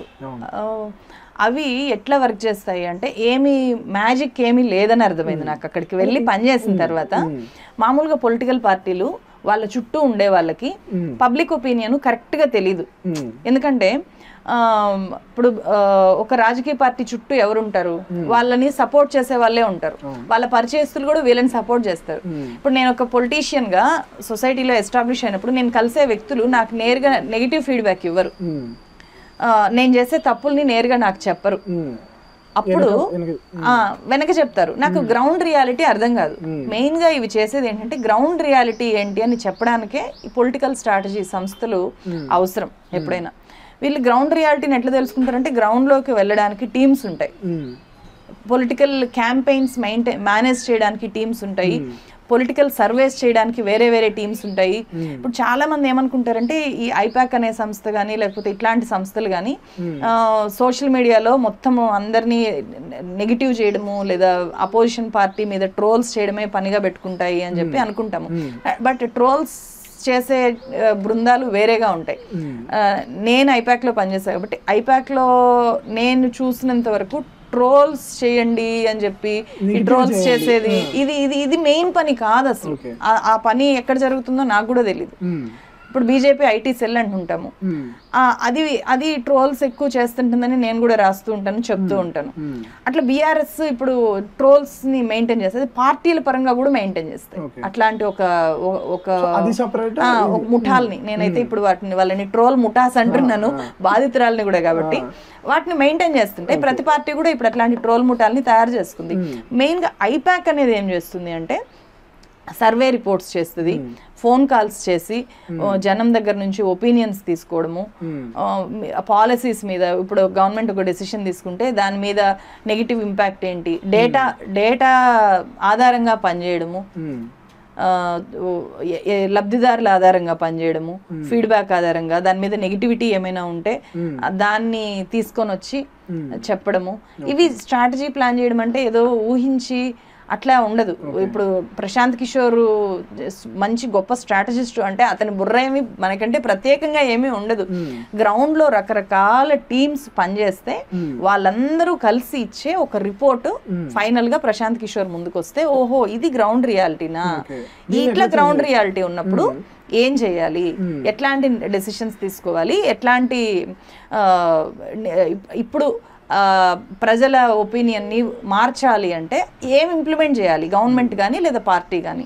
గవర్నమెంట్ అయితే కొత్త పథకాలు ఏం తీసుకురావాలి, పార్టీ అయితే ఇక్కడే ఎట్లాంటి హామీలు ఇవ్వాలి ఫ్యూచర్ కి, ఇవి ప్లాన్ చేస్తాయి. ఎట్లాంటి వాళ్ళకి టికెట్లు ఇవ్వాలి, టికెట్లు ఇచ్చేది కూడా వీళ్ళే చేస్తారు. ఎందుకు ఐపాక్ లాంటి సంస్థల వాళ్ళు చేస్తారు, వెళ్తారు జనం దగ్గరికి వెళ్తారు, లీడర్స్ తో మాట్లాడతారు, టీమ్స్ వెళ్తాయి, వాళ్ళు సర్వే చేస్తారు, ఆ లీడర్ మీద ఎంత నెగిటివిటీ ఉంది ఇవన్నీ రిపోర్ట్స్ తయారు చేస్తారు. సో ఇతని మీద ఇతని పాజిటివ్ ఇది, ఇతని నెగిటివ్ ఇది, ఇతనికి అపోనెంట్స్ ఇట్లా ఉన్నారు, ఎంత బ్యాడ్ చేయొచ్చు ఇతనికి గెలిచే అవకాశం ఉందా, ఇతని ఫైనాన్షియల్ కండిషన్ ఇది, ఎంత ఖర్చు పెట్టుకో, ఇవన్నీ కూడా ఉంటాయి అన్నమాట. ఇలాంటివన్నీ చేస్తారు, ఇవన్నీ రిపోర్ట్స్ చేస్తారు. ఇవన్నీ పార్టీస్ చేయలేవు, ఇవి పార్టీస్ మనుషులు తెలుసు కాబట్టి వీళ్ళంతా వేరే బృందాలు ఎక్కడెక్కడి నుంచో వస్తారు. వచ్చి ఫీల్డ్లోకి వెళ్ళి పనిచేస్తారు, పనిచేసి మనకి లేదా ఆఫీస్లో కూర్చొని డేటా ఆధారంగా పనిచేస్తారు. న్యూస్ పేపర్స్ రిపోర్ట్స్, డేటా, వీటన్నిటి ఆధారంగా సిస్టమేటిక్గా సైంటిఫిక్ మెథడాలజీలో పనిచేస్తారు, బట్ మారుస్తారు. ఇది పొలిటికల్ పార్టీలని లీడ్ చేయడం కరెక్టా అంటే నేను కరెక్ట్ అని ఏం చెప్పను. వీళ్ళు పని వీళ్ళు కరెక్ట్ గా చేస్తే వీళ్ళ అవసరం ఉండదు కదా ఫస్ట్ అంట. నేను వీళ్ళు నిన్ను ఎందుకు ప్రజాప్రతినిధిగా ఎన్నుకున్నారు, నువ్వు ఎందుకు పొలిటీషియన్ అవ్వాలనుకుంటున్నావు, నువ్వు జెన్యూన్ గా పని చేయి, నువ్వు జెన్యూన్ గా ఫైట్ చేయి పబ్లిక్ ఇష్యూస్ మీద. అప్పుడు జనానికి తెలుస్తుంది నీకు ఏ స్ట్రాటజీ, నీ మీద అభిప్రాయం చెప్పాల్సిన అవసరం ఉండదు. సో నేనేమి పొలిటికల్ స్ట్రాటజీ సంస్థల్ని సపోర్ట్ చేయను, అవి ఉండకూడదనే కోరుకుంటా. ఏం జరుగుతుంది తెలుసుకోవడానికే నేను అక్కడికి వెళ్ళాను. అండ్ ఇంకొక పాయింట్ ఏంటి అంటే ఇప్పుడు ప్రశాంత్ కిషోరే ఉన్నారు. సో ఇప్పుడు పార్టీస్ ఉంటాయి, 3-4 పార్టీస్ ఉంటాయి, అండ్ వాళ్ళందరి దగ్గర డబ్బులు ఉంటాయి.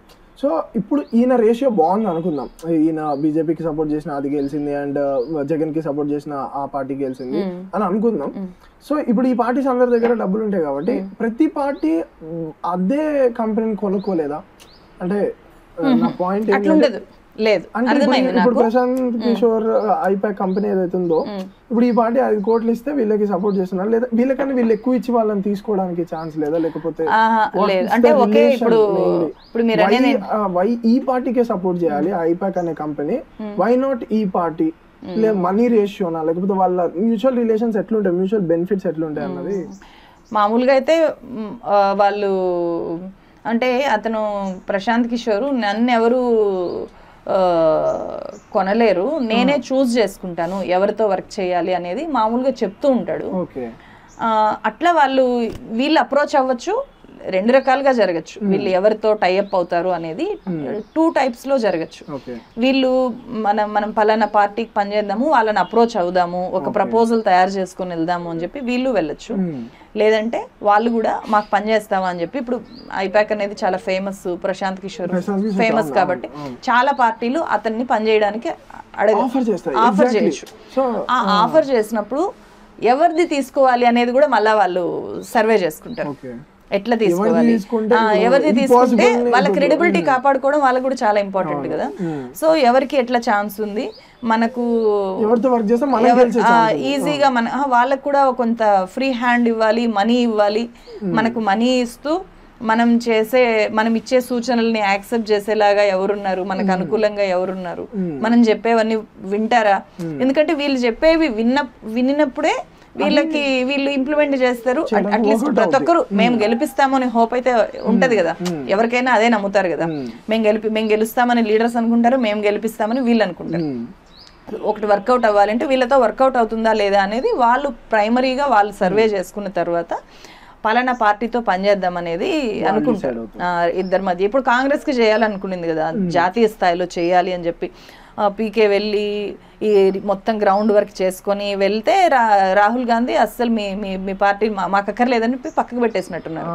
అప్పుడు వాళ్ళని తీసుకోలేదు, వేరే వాళ్ళతో పనిచేస్తున్నట్టున్నారు. ఇప్పుడు అట్లా కూడా జరగచ్చు. మీకు ఏమైనా నంబర్స్ ఐడియా ఉన్నాయా, లైక్ ఎంత ఖర్చు, ఇప్పుడు ఏదైనా రఫ్లీ ఇప్పుడు ఈ ఎలక్షన్ 100 కోట్లు ఉంటుంది, 100 కోట్లు, కాకపోతే లైక్ ఎంత హ్యూజ్ అమౌంట్, ఎంత ఇప్పుడు ఒక ప్రశాంత్ కిషోర్ ఐపాక్ లాంటి కంపెనీ సంస్థని ఒక పార్టీ ఎంత పెట్టుకుంటుంది అన్నది ఇంత అనేది ఫిక్స్డ్ గా ఏమీ ఉండదు. అది చిన్న నేను అలాంటి ఉద్యోగం చేసి ఆ స్థాయిలో డీల్ అనేది నంబర్స్ పరంగా మనకు తెలియదు. బట్ 100,000 కోట్లు అయితే 100 కోట్లు లేకపోతే అయి ఉండొచ్చు, వాళ్ళ స్ట్రెంగ్త్ ని బట్టి, వాళ్ళు చూపించుకునే దాన్ని బట్టి కదా. ఇవంతా మార్కెటింగ్ ఫస్ట్ వీళ్ళు ఎట్లా మార్కెట్ చేసుకుంటారు అనే దాన్ని బట్టి కదా. వీళ్ళకేమో మనీ కావాలి, వాళ్ళకి పవర్ కావాలి, పవర్ మనీ కోసం ఎంతైనా చేస్తారు.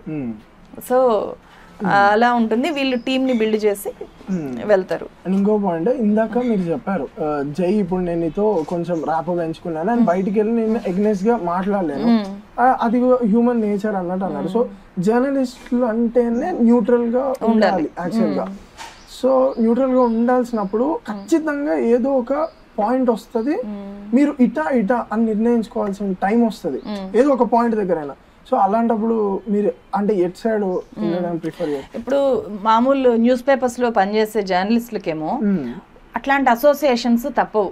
వాళ్ళ దగ్గర నుంచే ఇన్ఫో తీసుకోవాల్సి వస్తుంది. వాళ్ళే మ్యూచువల్ కోఆపరేషన్ మీద కూడా పనిచేస్తుంటారు. రాజకీయ నాయకులు లేకపోతే అధికారంలో ఉండేవాళ్ళు, టాప్ పొజిషన్స్ లో ఉండే ఆఫీసర్స్, వాళ్ళందరూ వీళ్ళు ఒక ఇన్ఫర్మేషన్ ఇస్తే దాన్ని పేపర్లో క్యారీ చేయడము, లేదా ఒక లీక్ ఇస్తే వేరే లీడర్స్ మీదో దేని మీదో అప్పుడు ఒక న్యూస్ క్రియేట్, ఒక సెన్సేషన్ క్రియేట్ చేయడము అనేది జరుగుతూ ఉంటుంది. అక్కడ ఇండిపెండెంట్ గా పనిచేసేటప్పుడు డిఫరెంట్ గా వర్క్ అవుతుంది. అక్కడేమో నువ్వు ఒక ఆర్గనైజేషన్ కింద పనిచేస్తున్నావు, ఆ ఆర్గనైజేషన్ ని నువ్వు క్యారీ చేస్తున్నావు. ఒక జర్నలిస్ట్ తన ఇండివిజువాలిటీ ఏముండదు. ఒకటి రాసేసి ఒక పాజిటివ్ వార్త రాసినా నెగిటివ్ వార్త రాసినా పలానా పత్రిక రాసింది అంటారు, పలానా జర్నలిస్ట్ రాశాడని అనరు.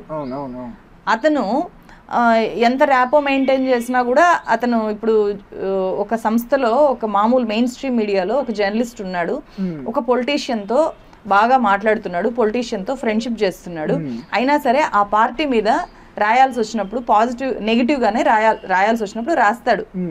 రాసినప్పుడు అన్న నా కండిషన్ ఇదన్నా అని చెప్పి చెప్పుకుంటాడు. నేను ఒక ఇండిపెండెంట్ జర్నలిస్ట్ గా నేను ఇక్కడ నా వెనక నేను ఒక ఆర్గనైజేషన్ ని కాదు, నేను చేసేది ఒక పెద్ద చాలా వార్తలు కాదు, ఒక్కొక్కటి కొంచెం కొంచెమే చేస్తాను. ఆ తక్కువ చేసేది చాలా మోర్ ఎఫెక్టివ్ గా చేస్తాను. ఈ మోర్ ఎఫెక్టివ్ గా చేసినప్పుడు నేను ఒకటి చిన్నది చేసినా అది చాలా ఎక్కువ మందికి రీచ్ అవ్వడము, ఎక్కువ ప్రభావం చూపించడము అనేవి జరుగుతాయి. ఫోకస్డ్ గా కూడా చూస్తారు. మనకి ఇక్కడ చాలా ఉన్నప్పుడు ఒకటి సెలెక్ట్ చేసుకుంటాము. మన దగ్గర ఒక్కటే ఉందనుకోండి, అదే సెలెక్ట్ చేసుకుంటాం కదా. నా దగ్గర ఒక్కటే ఉంటది, వారంలో 10 రోజుల్లో ఒకటే వీడియో పెడతాను. నన్ను చూసే వాళ్ళు, నా గురించి తెలిసిన వాళ్ళు అదే చూడక తప్పదు. అంత ఉన్నప్పుడు మనము చేసే పని అనేది చాలా చూజీగా ఉండాలి. ఒకరితో క్లోజ్, ఒకరితో ఒక పార్టీతోనో గవర్నమెంట్ తోనో అసోసియేషన్ లోకి వెళ్ళిపోయి మన మొత్తం కెరియర్ ని అక్కడ పనంగా పెట్టేయడము, మన ట్రస్ట్ అంతా అక్కడ పెట్టేయడము అనేది ఇండిపెండెంట్ జర్నలిస్టులు చేయకూడదు. నీకు మనీ దేనికోసమో పదవి కోసమో మనీ కోసమో ఆశపడి కూడా అక్కడ టెంప్ట్ అయిపోకూడదు. అంతటితో ఫినిష్ అయిపోయినట్టే అని మళ్ళీ చెప్తున్నా నేను. న్యూట్రల్ గా అంటే అందుకే అక్కడ న్యూట్రల్ గా నువ్వు ఉండి తీరాలి. న్యూట్రల్ గా ఉండడం ఎట్లా అంటే నువ్వు అసోసియేషన్ పెంచుకుంటే నువ్వే రాస్తున్నావు కదా, అది నువ్వే రాస్తున్నావు, నువ్వే దానికి పూర్తి బాధ్యత. నువ్వు మొత్తం వాడిని పొగుడుతూ రాస్తే అమ్ముడు పోయింది, అమ్ముడు పోయాడు అని అనుకుంటారు. మొత్తం నెగిటివ్ గా రాస్తే అప్పుడు ఆపోజిషన్ వాళ్ళు అలాగే అనుకుంటారు. నువ్వు వీలైనంత డిస్టెన్స్ మెయింటైన్ చేస్తే, ఎవరితో పెద్దగా కనెక్షన్స్ పెట్టుకోకుండా నువ్వు జనం పాయింట్ ఆఫ్ వ్యూలో నుంచి ఆలోచించి చేస్తే అప్పుడు ఇమీడియట్ గా కొంతమంది అనుకోవచ్చేమో కానీ లాంగ్ రన్ లో అయితే నీ న్యూట్రాలిటీ, నీ క్రెడిబిలిటీ అనేది చెక్కు చెదరకుండా ఉంటుంది. అది ఖచ్చితంగా ఇండిపెండెంట్ జర్నలిస్టులకి అది చాలా అవసరం. అట్లా ఉండడం అవసరం. మీరు గ్రౌండ్ రీసెర్చ్ చేశారు, మీరు వెళ్ళి గ్రౌండ్ రిపోర్ట్స్ చేశారు. సో అక్కడ మీరు ఏదైతే రిపోర్ట్ లో ఏదైతే రిజల్ట్ వచ్చిందో అదే ఇప్పుడు మన ఎలక్షన్స్ లో వచ్చిందా? అన్ని రాలేదు, సిర్పూర్ తప్పింది.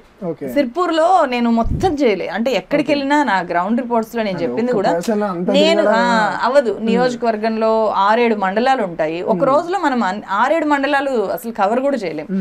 కానీ నేను తీసుకున్న శాంపుల్ ఏంటంటే నేను ముందుగా ఎవరితోనూ మాట్లాడకుండా డైరెక్ట్ గా వెళ్ళి మాట్లాడడం, వీలైనంత ఎక్కువ మందిని కలవడము, వీలైనన్ని ఎక్కువ అవి వాటిని చూపించడం.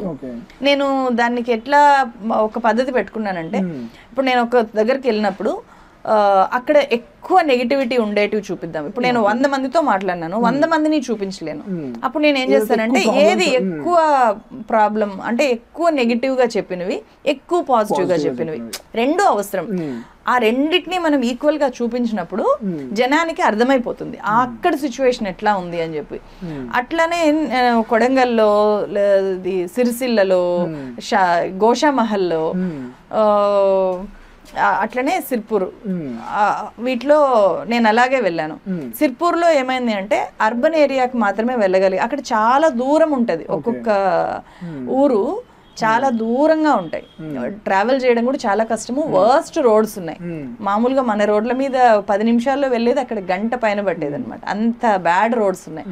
ఎక్కువ మందిని కలవలేకపోవడానికి అదొక రీజన్ అయింది నాకు.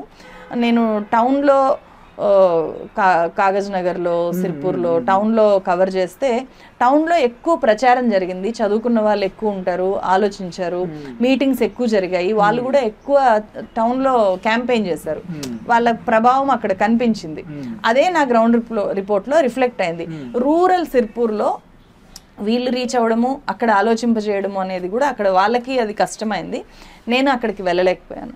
అందువల్ల నాకు అక్కడ డిఫరెంట్ ఎక్స్పీరియన్స్ వచ్చింది. సేమ్ కాంగ్రెస్ గెలుస్తుంది అనే మీ గ్రౌండ్ రిపోర్ట్ లో నాకు అది అర్థమైంది.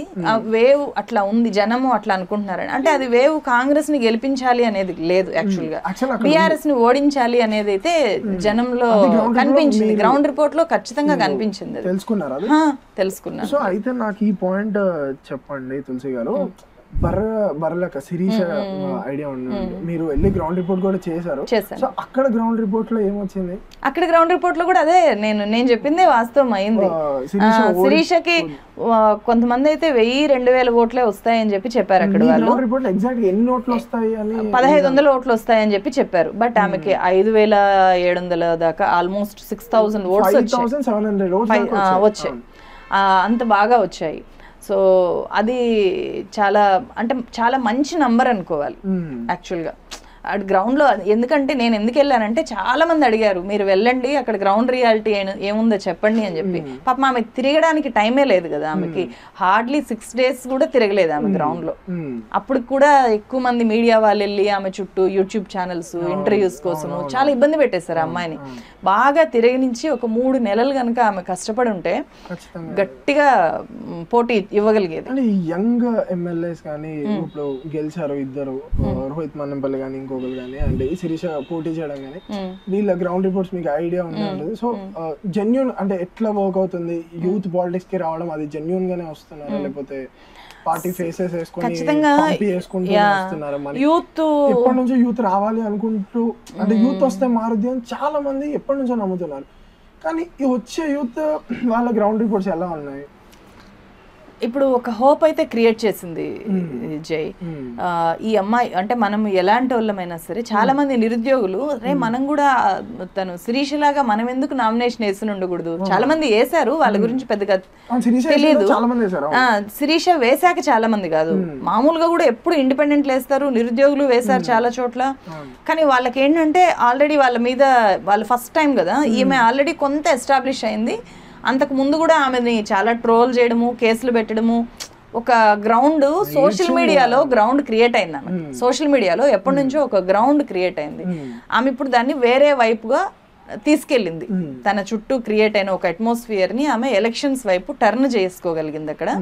అది తన క్యాంపెయిన్ ని ఈజీ చేసింది. అట్లీస్ట్ 6000 ఓట్లు రావడానికి. మిగిలిన వాళ్ళకి ఆ గ్రౌండ్ ప్రిపరేషన్ ఉండదు కదా, సోషల్ మీడియా అకౌంట్స్ లేవు, పెద్దగా యాక్టివ్ గా ఉండవు. వాళ్ళు అప్పుడే ఫైట్ చేయాలి అంటే అప్పుడు మీడియా కూడా వాళ్ళకి ఏమీ వాయిస్ ఇవ్వదు. మేజర్ పార్టీస్ వాటికే ఇస్తుంది. ఒక ఇండిపెండెంట్ చాలా మంచోడు, చాలా బాగా ఫైట్ చేస్తాడు, గెలిస్తే బాగా చేస్తాడు అంటే కూడా వాళ్ళకి మీడియా సపోర్ట్ అనేది దొరకదు. అది ఇక్కడ బర్రెలక్కకి, శిరీషకి దొరికింది. అయితే ఆ హోప్ క్రియేట్ అవ్వడం వల్ల ఎవరైనా రావచ్చు. మనం కూడా సోషల్ మీడియాని ఇలా వాడుకొని గ్రౌండ్లో కనుక బాగా జెన్యూన్గా వర్క్ చేస్తే జనం కూడా సపోర్ట్ చేస్తారు అని చెప్పి అయితే ఆమె నిరూపించింది. సో అది ఎంపీ ఎలక్షన్స్లో మనం చూస్తాము, ఏపీ ఎలక్షన్స్లో కూడా చూడబోతాం. ఏపీ ఎలక్షన్స్లో కూడా చాలా మంది వేస్తారు.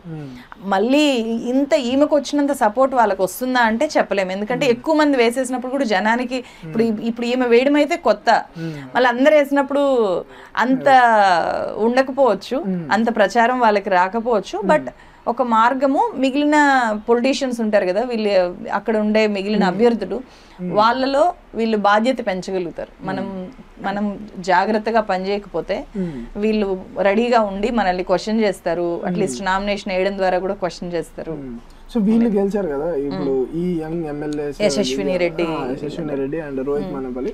సో వీళ్ళ గ్రౌండ్ రిపోర్ట్స్ కానీ అంటే వీళ్ళు చేసినప్పుడు, వీళ్ళు గెలిచినప్పుడు వాళ్ళకి పార్టీ ఫేసెస్ అండ్ అంటున్నారు, ఫండ్ చేసినా గెలిచినా ఎలా గెలిచినా వాళ్ళకి ఇప్పుడే కెరియర్ పాలిటిక్స్ లో స్టార్ట్ చేశారు కాబట్టి, మనం ఏ కెరియర్ స్టార్ట్ చేసినా ఒకటి ఏముంటది, మనల్ని నిరూపించుకోవాలి, మనల్ని ఎక్కువ అభిమానుల్ని పెంచుకోవాలి. ఇప్పుడు వీళ్ళని ఉంటది, వీళ్ళని అంతా ఇప్పుడు పార్టీ ఫేస్లతో గెలిచారు. వీళ్ళు సొంత ఐడెంటిటీ క్రియేట్ చేసుకోవాలి అన్నప్పుడు ఎక్కువ మంచి చేయాలి, జనానికి సర్వీస్ చేయాలి అనేది ఉంటది. అంతేగాని వెంటనే దోపిడీకి పాల్పడాలి, లేకపోతే ఇంకేదో మనకు కాంట్రాక్ట్లు తీసేసుకోవాలి, అది వెంటనే జరగకపోవచ్చు. అట్లీస్ట్ ఆ కొద్ది కాలం పాటైనా వీళ్ళు బాగా పనిచేసినా, జెన్యూన్ గా వర్క్ చేసినా వాళ్ళకి హెల్ప్ అవుతుంది, జనానికి కూడా హెల్ప్ అవుతుంది. అందుకే యూత్ ఎక్కువ పాలిటిక్స్ లోకి వస్తే అదొక మంచి జరుగుతుంది, బెటర్. మీరు చాలా మంది లైక్ ప్రజలతోటి బాగా ఇంటరాక్ట్ అయ్యారు ఈ పాలిటిక్స్ టైంలో. కానీ లైక్ పార్టీస్ ప్రజలకి డబ్బులు ఇస్తున్నాయి, కానీ వీళ్ళు తీసుకున్న డబ్బులకి, అంటే ఇప్పుడు ఫర్ ఎగ్జాంపుల్ ఒక పార్టీ, రెడ్ కలర్ పార్టీ నాకు 500 ఇస్తే నేను అదే పార్టీకి ఓటేస్తున్నాను అంటే ఓటర్స్ అదే పార్టీకి ఓటేస్తున్నారా, లేదా వీళ్ళ దగ్గర డబ్బులు తీసుకొని ఆలోచించి వాళ్ళు బెటర్ ఫ్యూచర్ కి ఓటేస్తున్నారా? ఎందుకంటే తెలిసిపోద్ది. ఇప్పుడు మీరు గ్రౌండ్ రిపోర్ట్స్, మీరు గ్రౌండ్ రీసెర్చ్ చేశారు కాబట్టి ఓకే ఇక్కడ మనీ పంప్ చేశారు, సో ఈ పార్టీ వచ్చింది అంటే ప్రజలు డైరెక్ట్ గా అంటే తీసుకున్న డబ్బులు ఓటేస్తున్నారు. లేదు ఇక్కడ డబ్బులు పంచినా కూడా ప్రజలు వేరే వాళ్ళని గెలిపించారు అని మీకు తెలిసే ఉంటది కదా, నేను అప్పుడు వెళ్ళినప్పుడు ఇలా ఉంది కానీ గెలిచింది ఈయన అంటే వీళ్ళు డబ్బులు పంచినా కూడా వీళ్ళు గెలిచారు అంటే ప్రజలు ఆలోచిస్తున్నారు అని అర్థం. సో అసలు ప్రజల ఆలోచన ఎలా ఉంది? వాళ్ళు లేదు జై, దాన్ని ఎట్లా చూడాలంటే నిజంగానే డబ్బులు మాత్రమే ప్రభావితం చూపిస్తుంది అని అనుకోవడానికే లేదు. ఎందుకంటే అధికారంలో ఉన్న పార్టీ దగ్గర ఎప్పుడైనా డబ్బులు ఎక్కువ ఉంటాయి కదా, అదైతే వాస్తవం కదా. అధికారంలో ఒక పార్టీ ఉన్నప్పుడు బాగా డబ్బులు ఖర్చు పెట్టగలిగినప్పుడు మళ్ళీ అదే పార్టీ గెలవాలి కదా, వాళ్ళకంటే ఎక్కువ డబ్బులు అయితే అపోజిషన్ వాళ్ళు ఇవ్వలేరు కదా. సో ఇప్పుడు కూడా అధికారంలో ఉన్న పార్టీనే ఎక్కువ మనీ పంపు చేసి ఉంటుంది. మరి అన్ని సీట్లు రాలేదు అంటే దాని అర్థం ఏంటి? డబ్బులు తీసుకున్నారు, వాళ్ళకి నచ్చిన వాళ్ళకి ఓట్లు వేశారు అని. అట్లా వేస్తున్నారని తెలిసే కొంతమందితో ప్రమాణాలు చేయించుకున్నారు, దేవుడి మీద ప్రమాణం చేయించుకున్నారు. నా ట్విట్టర్ చూడండి, నేను అట్లాంటి వాటిని పోస్ట్ చేశాను. చాలా చోట్ల ఎస్సీ ఎస్టీ కాలనీస్ లోకి వెళ్ళిపోయి వాళ్ళు నమ్ముతారు కాబట్టి, దేవుడి మీద ప్రమాణం చేస్తే మాట తప్పకూడదు అనే సెంటిమెంట్ ఉంటుంది కాబట్టి ఆ సెంటిమెంట్ ని ఎక్స్ప్లాయిట్ చేయడం డైరెక్ట్లీ. ఎంతమందితో ప్రమాణాలు చేపిస్తారు అంటే చేయించుకుంటారు, డబ్బులు ఇచ్చినప్పుడు చేతికైతే డబ్బులు ఇస్తున్నారు కదా 1 to 1, అలాంటప్పుడు ప్రమాణం చేయించుకొని కూడా ఇచ్చారు. బట్ అయినా సరే మనకు అట్లాంటి ఫలితాలు రాలేదు అంటే జనం పొలిటీషియన్స్ కంటే చాలా మెచ్యూరిటీ ఉన్నవాళ్ళు అనేది అర్థం చేసుకో, అది రియాలిటీ. దాన్ని అర్థం చేసుకుంటే తప్పులు చేయకుండా పనిచేస్తే చాలు కదా. నిన్నెందుకు అధికారం ఇచ్చారు? నువ్వు డబ్బులు ఇవ్వాల్సిన పని కూడా లేదు, నువ్వు జనాన్ని దోచుకోకుండా నువ్వు ఎందుకు వెళ్ళావో ఆ పని మాత్రం నువ్వు చేస్తే దెన్ అది నీ జాబ్ అయిపోయింది. అది అక్కడ నువ్వు మళ్ళీ గెలిచే ఛాన్సెస్ ఉంటుంది. ఒకవేళ గెలవలేదనుకో, నువ్వు 10 ఏళ్ళ పాటు ఉన్నావు కదా, చాలు ఎందుకు సాటిస్ఫాక్షన్ ఉండదో నాకు ఇప్పటికీ అర్థం కాదు జర్నలిస్ట్ గా. ఎందుకు మళ్ళీ వీళ్ళే గెలవాలనుకుంటారు? వేరే వాళ్ళకి ఇవ్వచ్చు కదా, రావచ్చు కదా. నువ్వే ఎందుకు ఇప్పుడు మళ్ళీ నేనే ఇదంతా చేసామని అనుకుంటా, నువ్వు అంత భారం ఎందుకు మోస్తున్నావు అబ్బా? నువ్వు చాలా మోసేసావు ఇప్పటికే, నువ్వు వేరే వాళ్ళకి ఇవ్వు, వాళ్ళు మొయిని. అది ఏ పార్టీ చేయదు, అది ఏ పార్టీ చేయదు. అట్లా తులసి గారు ఇప్పుడు రేవంత్ గారి విషయం తీసుకుంటే, రేవంత్ గారు చాలా మాస్ ఫాలోయింగ్ తీసుకొచ్చారు. అసలు ఈ ఎలక్షన్స్ అసలు ఎక్స్పెక్ట్ కూడా చేయలేదు. అండ్ మినిస్ట్రీ కూడా చెయ్యని ఒక పర్సన్ డైరెక్ట్ గా సీఎం చైర్ కి వెళ్ళారు. అంటే అంత ఫాలోయింగ్ రావడానికి, అలా వర్కౌట్ అవ్వడానికి like me point of view ఏమంటారు? నాకేమనిపిస్తుందంటే అబ్జర్వేషన్, దీని మీద నేను వీడియో కూడా చేశాను. అంటే అతన్ని ఎక్కువ టార్గెట్ కూడా అయ్యాడు కదా, ఎక్కువ విమర్శించాడు, డైరెక్ట్ గా వ్యక్తుల్ని టార్గెట్ చేశాడు. కేసీఆర్ ఫ్యామిలీని ఎక్కువ టార్గెట్ చేసి విమర్శలు చేశాడు. ఆటోమేటిక్ గా వాళ్ళు కూడా ఈ వ్యక్తిని టార్గెట్ చేశారు. అందులో భాగంగా ఈ ఓటుకు నోటు అనేది కెమెరాల సాక్షిగా దొరికిపోవడము, బయటపడిపోవడము, అయినా సరే దాన్ని కవర్ చేసుకోవడానికి చేసిన ప్రయత్నాలు. అంటే ఏ పార్టీలు చేయవా, ఒక్క రేవంత్ రెడ్డే చేశాడా అంటే అందరూ చేస్తారు, అందరూ చేస్తారు అనేది జనం అందరికీ కూడా తెలుసు. దొరికిపోయేలాగా చేశారు అనేది అక్కడ మనకి తెలిసిన విషయం. అట్లా దొరికించేలాగా ఇటువైపు చేశారు అనేది అతను చెప్తున్న వాదన. ఇవి మన కామెంట్స్ ఏమి ఉండవు అక్కడ, వాళ్ళు చెప్తున్నారు. నన్ని వాళ్ళు కావాలని కుట్రపూరితంగా నన్ని ఇది దీంట్లో ఇరికిచ్చారు అని చెప్పి రేవంత్ రెడ్డి చెప్పారు. వాళ్ళు ప్రీ ప్లాన్డ్ గా కెమెరాస్ అరేంజ్ చేశారు అనేది కూడా అతను చెప్తున్నాడు. లేదు వీళ్ళు ఇట్లా కొనడానికి ప్రయత్నం చేసినప్పుడు మేము మా వాళ్ళని కాపాడుకోవడానికి ఇదంతా జరిగింది, మన ముందు ఉన్నది అదంతా.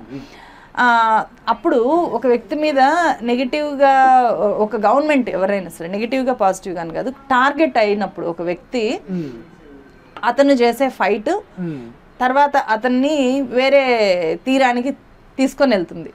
సో నన్ను ఇంత టార్గెట్ చేశారు కాబట్టి నేను కూడా మిమ్మల్ని టార్గెట్ చేస్తాను అంటే రివైంజ్ టైప్ పాలిటిక్స్లో భాగంగా రేవంత్ రెడ్డి ఎదుగుదలని మనము చూడొచ్చు.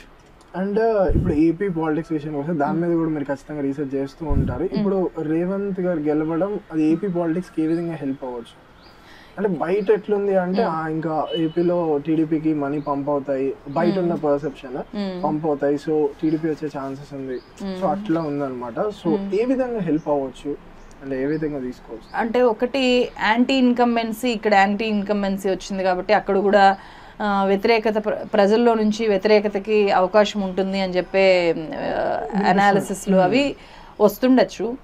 అట్ ద సేమ్ టైము ఇప్పుడు 2 ఎగ్జాంపుల్స్ చూసారు కదా ఏపీ గవర్నమెంట్ కూడా, కర్ణాటక ఎగ్జాంపుల్ తర్వాత ఇక్కడ తెలంగాణ ఎగ్జాంపుల్ చూసిన తర్వాత వాళ్ళు ఇప్పటి నుంచి కొంచెం సర్దుబాటు ఇప్పుడే మొదలైంది కదా, చాలా మంది ఎమ్మెల్యేలని ఇన్ఛార్జీలని వైఎస్ఆర్సీపీలో నుంచి మార్చడము ఇలాంటివన్నీ చేస్తున్నారు.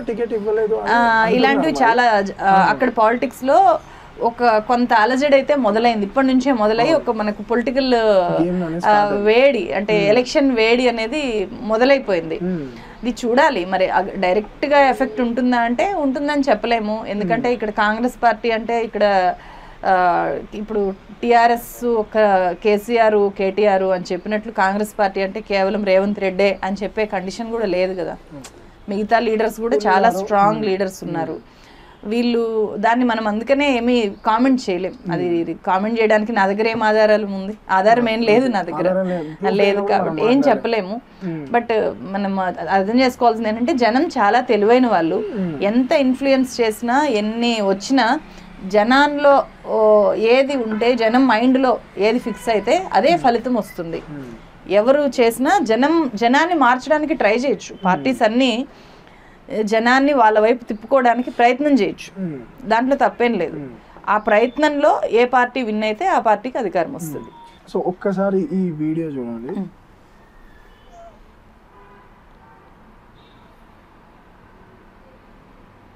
लोगों के खुदाया है वो क्या क्या तो पूजा करते हैं, कितने राम लक्ष्मण दुर्गा लक्ष्मी क्या क्या कितने वही हर दिन में एक नया पैदा हो जाता है. अब तो नए आ गए, गणेश थे वो थे महाराज, अब हनुमान जयंती आ गई, रामनवमी आ गई, लक्ष्मी मालूम थी, ये भाग्य लक्ष्मी आज तक नहीं सुने, ये कौन सी नहीं है भाई. సో ఇప్పుడు ఈ పర్సన్ ని కాంగ్రెస్ ప్రోటెమ్ స్పీకర్ గా అపాయింట్ చేశారు. అండ్ దానివల్ల బీజేపీలో ఉన్న కొంతమంది క్యాండిడేట్స్ అక్కడ ఓట్ తీసుకోలేదు అనమాట. సో దీని మీద మీరు ఏమంటారు? అంటే ఇప్పుడు ఇలాంటి వీడియోస్ చాలా పెరిగిపోతూనే ఉన్నాయి. మంచి పీపులే చాలా మందితో ఇట్లా చెప్పించ ఇది వాళ్ళు కామెంట్ చేయడం బహిరంగంగా వచ్చేసి. సో దీన్ని మనం ఎలా చూడొచ్చు? అంత రెచ్చగొట్టే వ్యక్తిని బుక్ చేయాలి కదా ఖచ్చితంగా, అది ఎవరైనా సరే ఏ రిలీజియన్ మీద అయినా సరే. నువ్వు ఎక్కువ మంది మనోభావాలని దెబ్బతీస్తున్నప్పుడు అంటే ఒక అన్రెస్ట్ క్రియేట్ చేస్తున్నావు సొసైటీలో, ఒక అలజడి నువ్వు రేపుతున్నప్పుడు అలాంటి వాళ్ళని ఖచ్చితంగా బుక్ చేసి శిక్షించాలి. దానికి కావాల్సిన చట్టాలు మన దగ్గర ఉన్నాయి. అది చేయకపోగా ఇప్పుడున్న మీరు అంటే దీన్ని పెంచడము, ఇప్పుడు ఇతన్ని చేశాడు కాబట్టి ఇతను ఏ రిలీజియన్ మీద అంటున్నాడో అతని రిలీజియన్ ని మనం అందాము అనుకొని ఇటువైపు తయారవుతున్నారు. అది డేంజరస్ కండిషన్. అప్పుడు ఏం చేస్తున్నారు, ఇతని జనాన్ని మెప్పించడం కావాలి, ఇతని రిలీజియన్ మనుషుల్ని మెప్పించడం కావాలి, అతని రిలీజియన్ మనుషుల్ని మెప్పించడం కావాలి. వీళ్ళ ఇద్దరి పొలిటికల్ మోటివ్స్ వేరు. ఆ పొలిటికల్ మోటివ్స్ తో జనానికి ఏ సంబంధం లేదు కదా, జనము నిమిత్త మాత్రలు అక్కడ.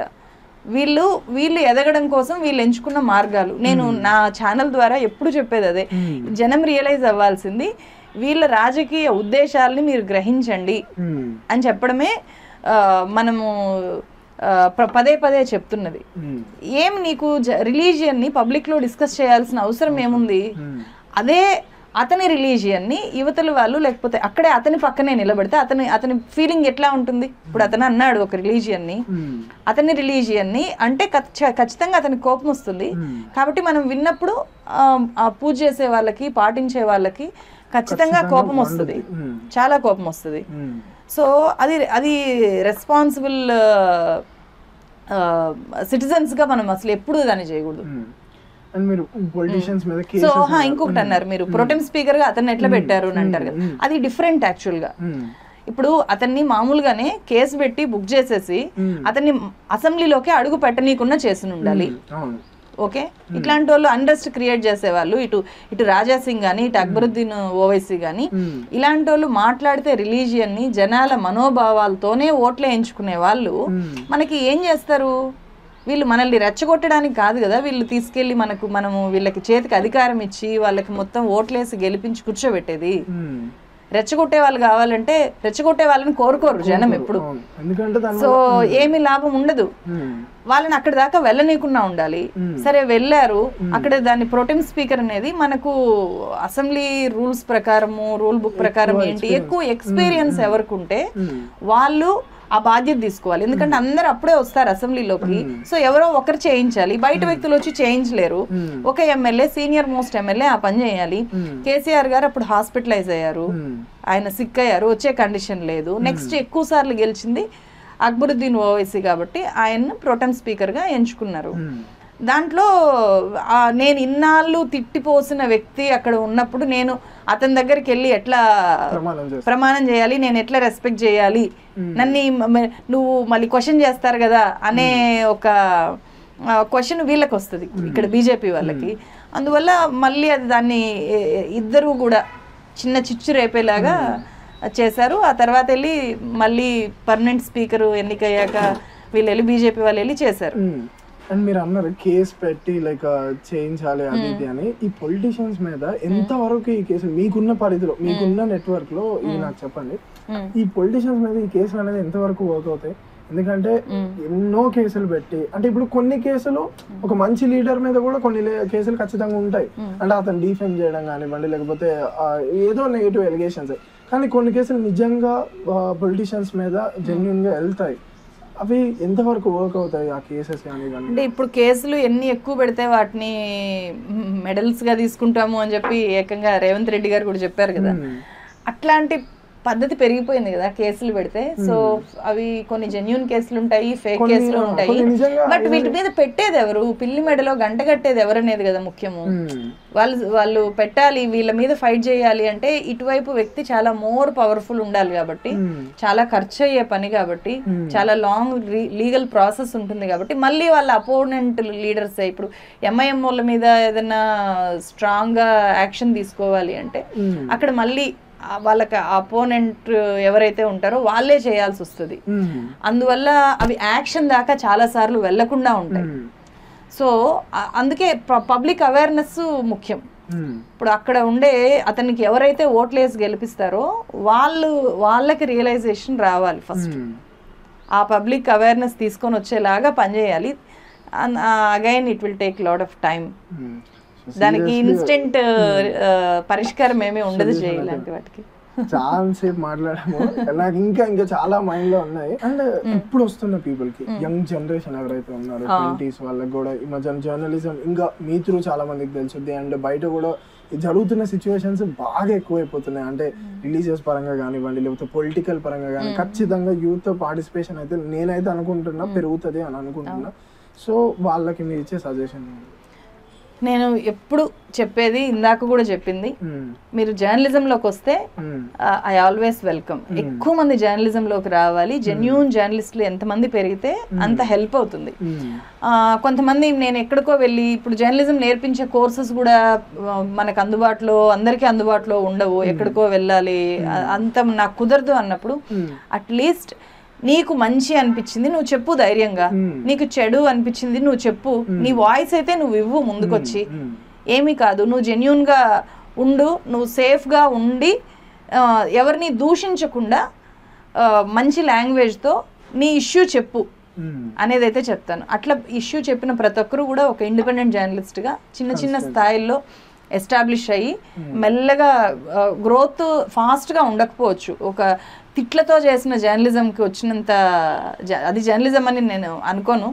బట్ ఎవరినో దూషిస్తూ టార్గెట్ చేసేస్తూ వేగంగా వెళ్ళాలి అని అనుకోవడం కంటే ఒక ప్రాక్టికల్గా మెల్లమెల్లగా వస్తూ అక్కడ నీ దగ్గర ఉండే ఇష్యూస్ని రియలిస్టిక్గా వెళ్తూ ఉంటే నీకు వచ్చే సాటిస్ఫాక్షన్ కూడా చాలా ఎక్కువే ఉంటుంది. అలా రమ్మని చెప్పి చెప్తాను నేను. అట్లా మీరు స్టార్ట్ చేయండి. ప్రతి ఒక్కరికి ఒక్కొక్క యూట్యూబ్ ఛానల్ ఉండడం అవసరమే అని కూడా చెప్తాను నేను. ఏ అవసరం వచ్చినా చెప్పొచ్చు కదా. వాళ్ళకి పర్సనల్ ఇష్యూ వచ్చినప్పుడు కూడా నువ్వు ఎక్కడికో పరిగెట్టాల్సిన పని ఉండదు. నీ కష్టం నువ్వు చెప్పు. ట్విట్టర్ ఉంది, నువ్వు ట్యాగ్ చేసి క్వశ్చన్ చేయి, ఉపయోగించుకో. సోషల్ మీడియాని, డిజిటల్ మీడియాని ఉపయోగించుకొని ఎదగడానికి అవ్వచ్చు. నువ్వు వేరే పని చేస్తూ కూడా నువ్వు జర్నలిజాన్ని కొనసాగించవచ్చు. అండ్ మై ఫైనల్ క్వశ్చన్, ఒకవేళ మీరు నా సీట్లో ఉంటే, హోస్ట్ సీట్లో ఉంటే, మిమ్మల్ని మీరు అడిగే క్వశ్చన్ ఏమై ఉంది? ఎంతకాలం ఇట్లా అని అడుగుతాను. ఎంతకాలం ఇలా చేయడము, అది నాకు క్వశ్చనే ఉంది నా మీద. నేను ఎంతకాలం చేయగలుగుతాను? ఎవరికి అంటే ఇది ఈ జర్నీ అనేది ఒక్కదాన్నే కదా. ఒక ఆర్గనైజేషన్ అంటే చాలా రోజులు ఉంటుంది. ఇది నువ్వు ఒక వ్యక్తిగా ఎంతకాలం చేయగలుగుతావు? ఇన్ని దాడులు జరుగుతున్నాయి, అన్ని పార్టీల నుంచి అయిపోయాయి. టీడీపీ దాడి చేసింది, వైఎస్ఆర్సీపీ దాడి చేసింది, బీఆర్ఎస్ చేసింది, కాంగ్రెస్ కూడా చేసింది. ఎప్పుడు చేసింది అంటే చాలా మందికి తెలియదు కాంగ్రెస్ అటాక్ చేసిందని చెప్పి. రాహుల్ గాంధీ సస్పెండ్ అయినప్పుడు నేను వెంటనే వీడియో చేయలేదని చెప్పి చాలా మంది తిట్టిపోసారు. నువ్వు బీఆర్ఎస్ కి పనిచేస్తున్నావు, అందుకే రాహుల్ గాంధీ మీద చేయలేదని. అరే, నా కొడుకు ఆ రోజు హెల్త్ బాగుండకపోవచ్చు, నాకు ఇంకేదో నాకు బ్యాక్ పెయిన్ ఇష్యూ ఉంది, నాకు చాలా వర్క్ ఉండొచ్చు, నేను ఎందుకు చేయాలి? నేను ఒక ఆర్గనైజేషన్లో పనిచేయట్లేదు, నేను ఇండిపెండెంట్ జర్నలిస్ట్గా పనిచేస్తున్నా. నాకు కావాలంటే నేను ఒక 10 రోజులు నేను నా పర్సనల్ వర్క్ ఉంటుంది, నేను చేసుకుంటాను. నేను 2 పిల్లల తల్లిని, వాళ్ళ బాగోగులు చూసుకోవాలి, వాళ్ళ అవసరాలు నేను తీర్చాలి, నాకు చాలా పనులు ఉండొచ్చు. ప్రతి దాని మీద నేను స్పందిస్తాననే కమిట్మెంట్ నేనేమీ ఇవ్వలేదు. నేను స్పందించినంత మాత్రాన్ని అమ్ముడు పోయినట్లు కాదు. అదే చెప్పాను నన్ను అడిగిన వాళ్ళకి, ట్రోల్ చేసిన వాళ్ళకి. కాబట్టి ఇది ప్రతి ఒక్కరు ఏ సమస్య ఏదన్నా క్వశ్చన్ చేస్తే అది ఎవరికో ఒకరికి నొప్పేస్తుంది. ఏ పార్టీని, ఏ గవర్నమెంట్ ని క్వశ్చన్ చేస్తున్నా ఎవరికో ఒకరికి నొప్పేస్తుంది. అలాంటప్పుడు ఈ జర్నీ ఎంతకాలము అనేది అయితే నాకు ప్రస్తుతానికి క్వశ్చన్ మార్కే. చూడాలి, ఇష్యూస్ ముందుకు తీసుకెళ్తాయి, చూసే వాళ్ళు ముందుకు తీసుకెళ్తారు అని అయితే ప్రస్తుతానికి చెప్తాను. So thank you so much అండి మా పాడ్కాస్ట్కి వచ్చినందుకు. అండ్ చాలా వాల్యుబుల్ థింగ్స్ మీరు మా సబ్స్క్రైబర్స్కి కానీ మా ఆడియన్స్కి కానీ ఖచ్చితంగా ఇచ్చారు. నేను వాళ్ళని కామ్రేడ్స్ అంటే, ఎందుకంటే ఒక జర్నీలో హెల్ప్ చేస్తున్నారు కాబట్టి. సో వాళ్ళందరికీ ఇంత మంచి నాలెడ్జ్ ఇచ్చినందుకు అండ్ చాలా విషయాలు వాళ్ళు నేర్చుకుని ఉంటారు ఈ పాడ్కాస్ట్ ద్వారా. So thank you so much. Thank you Jai, thank you so much, very nice.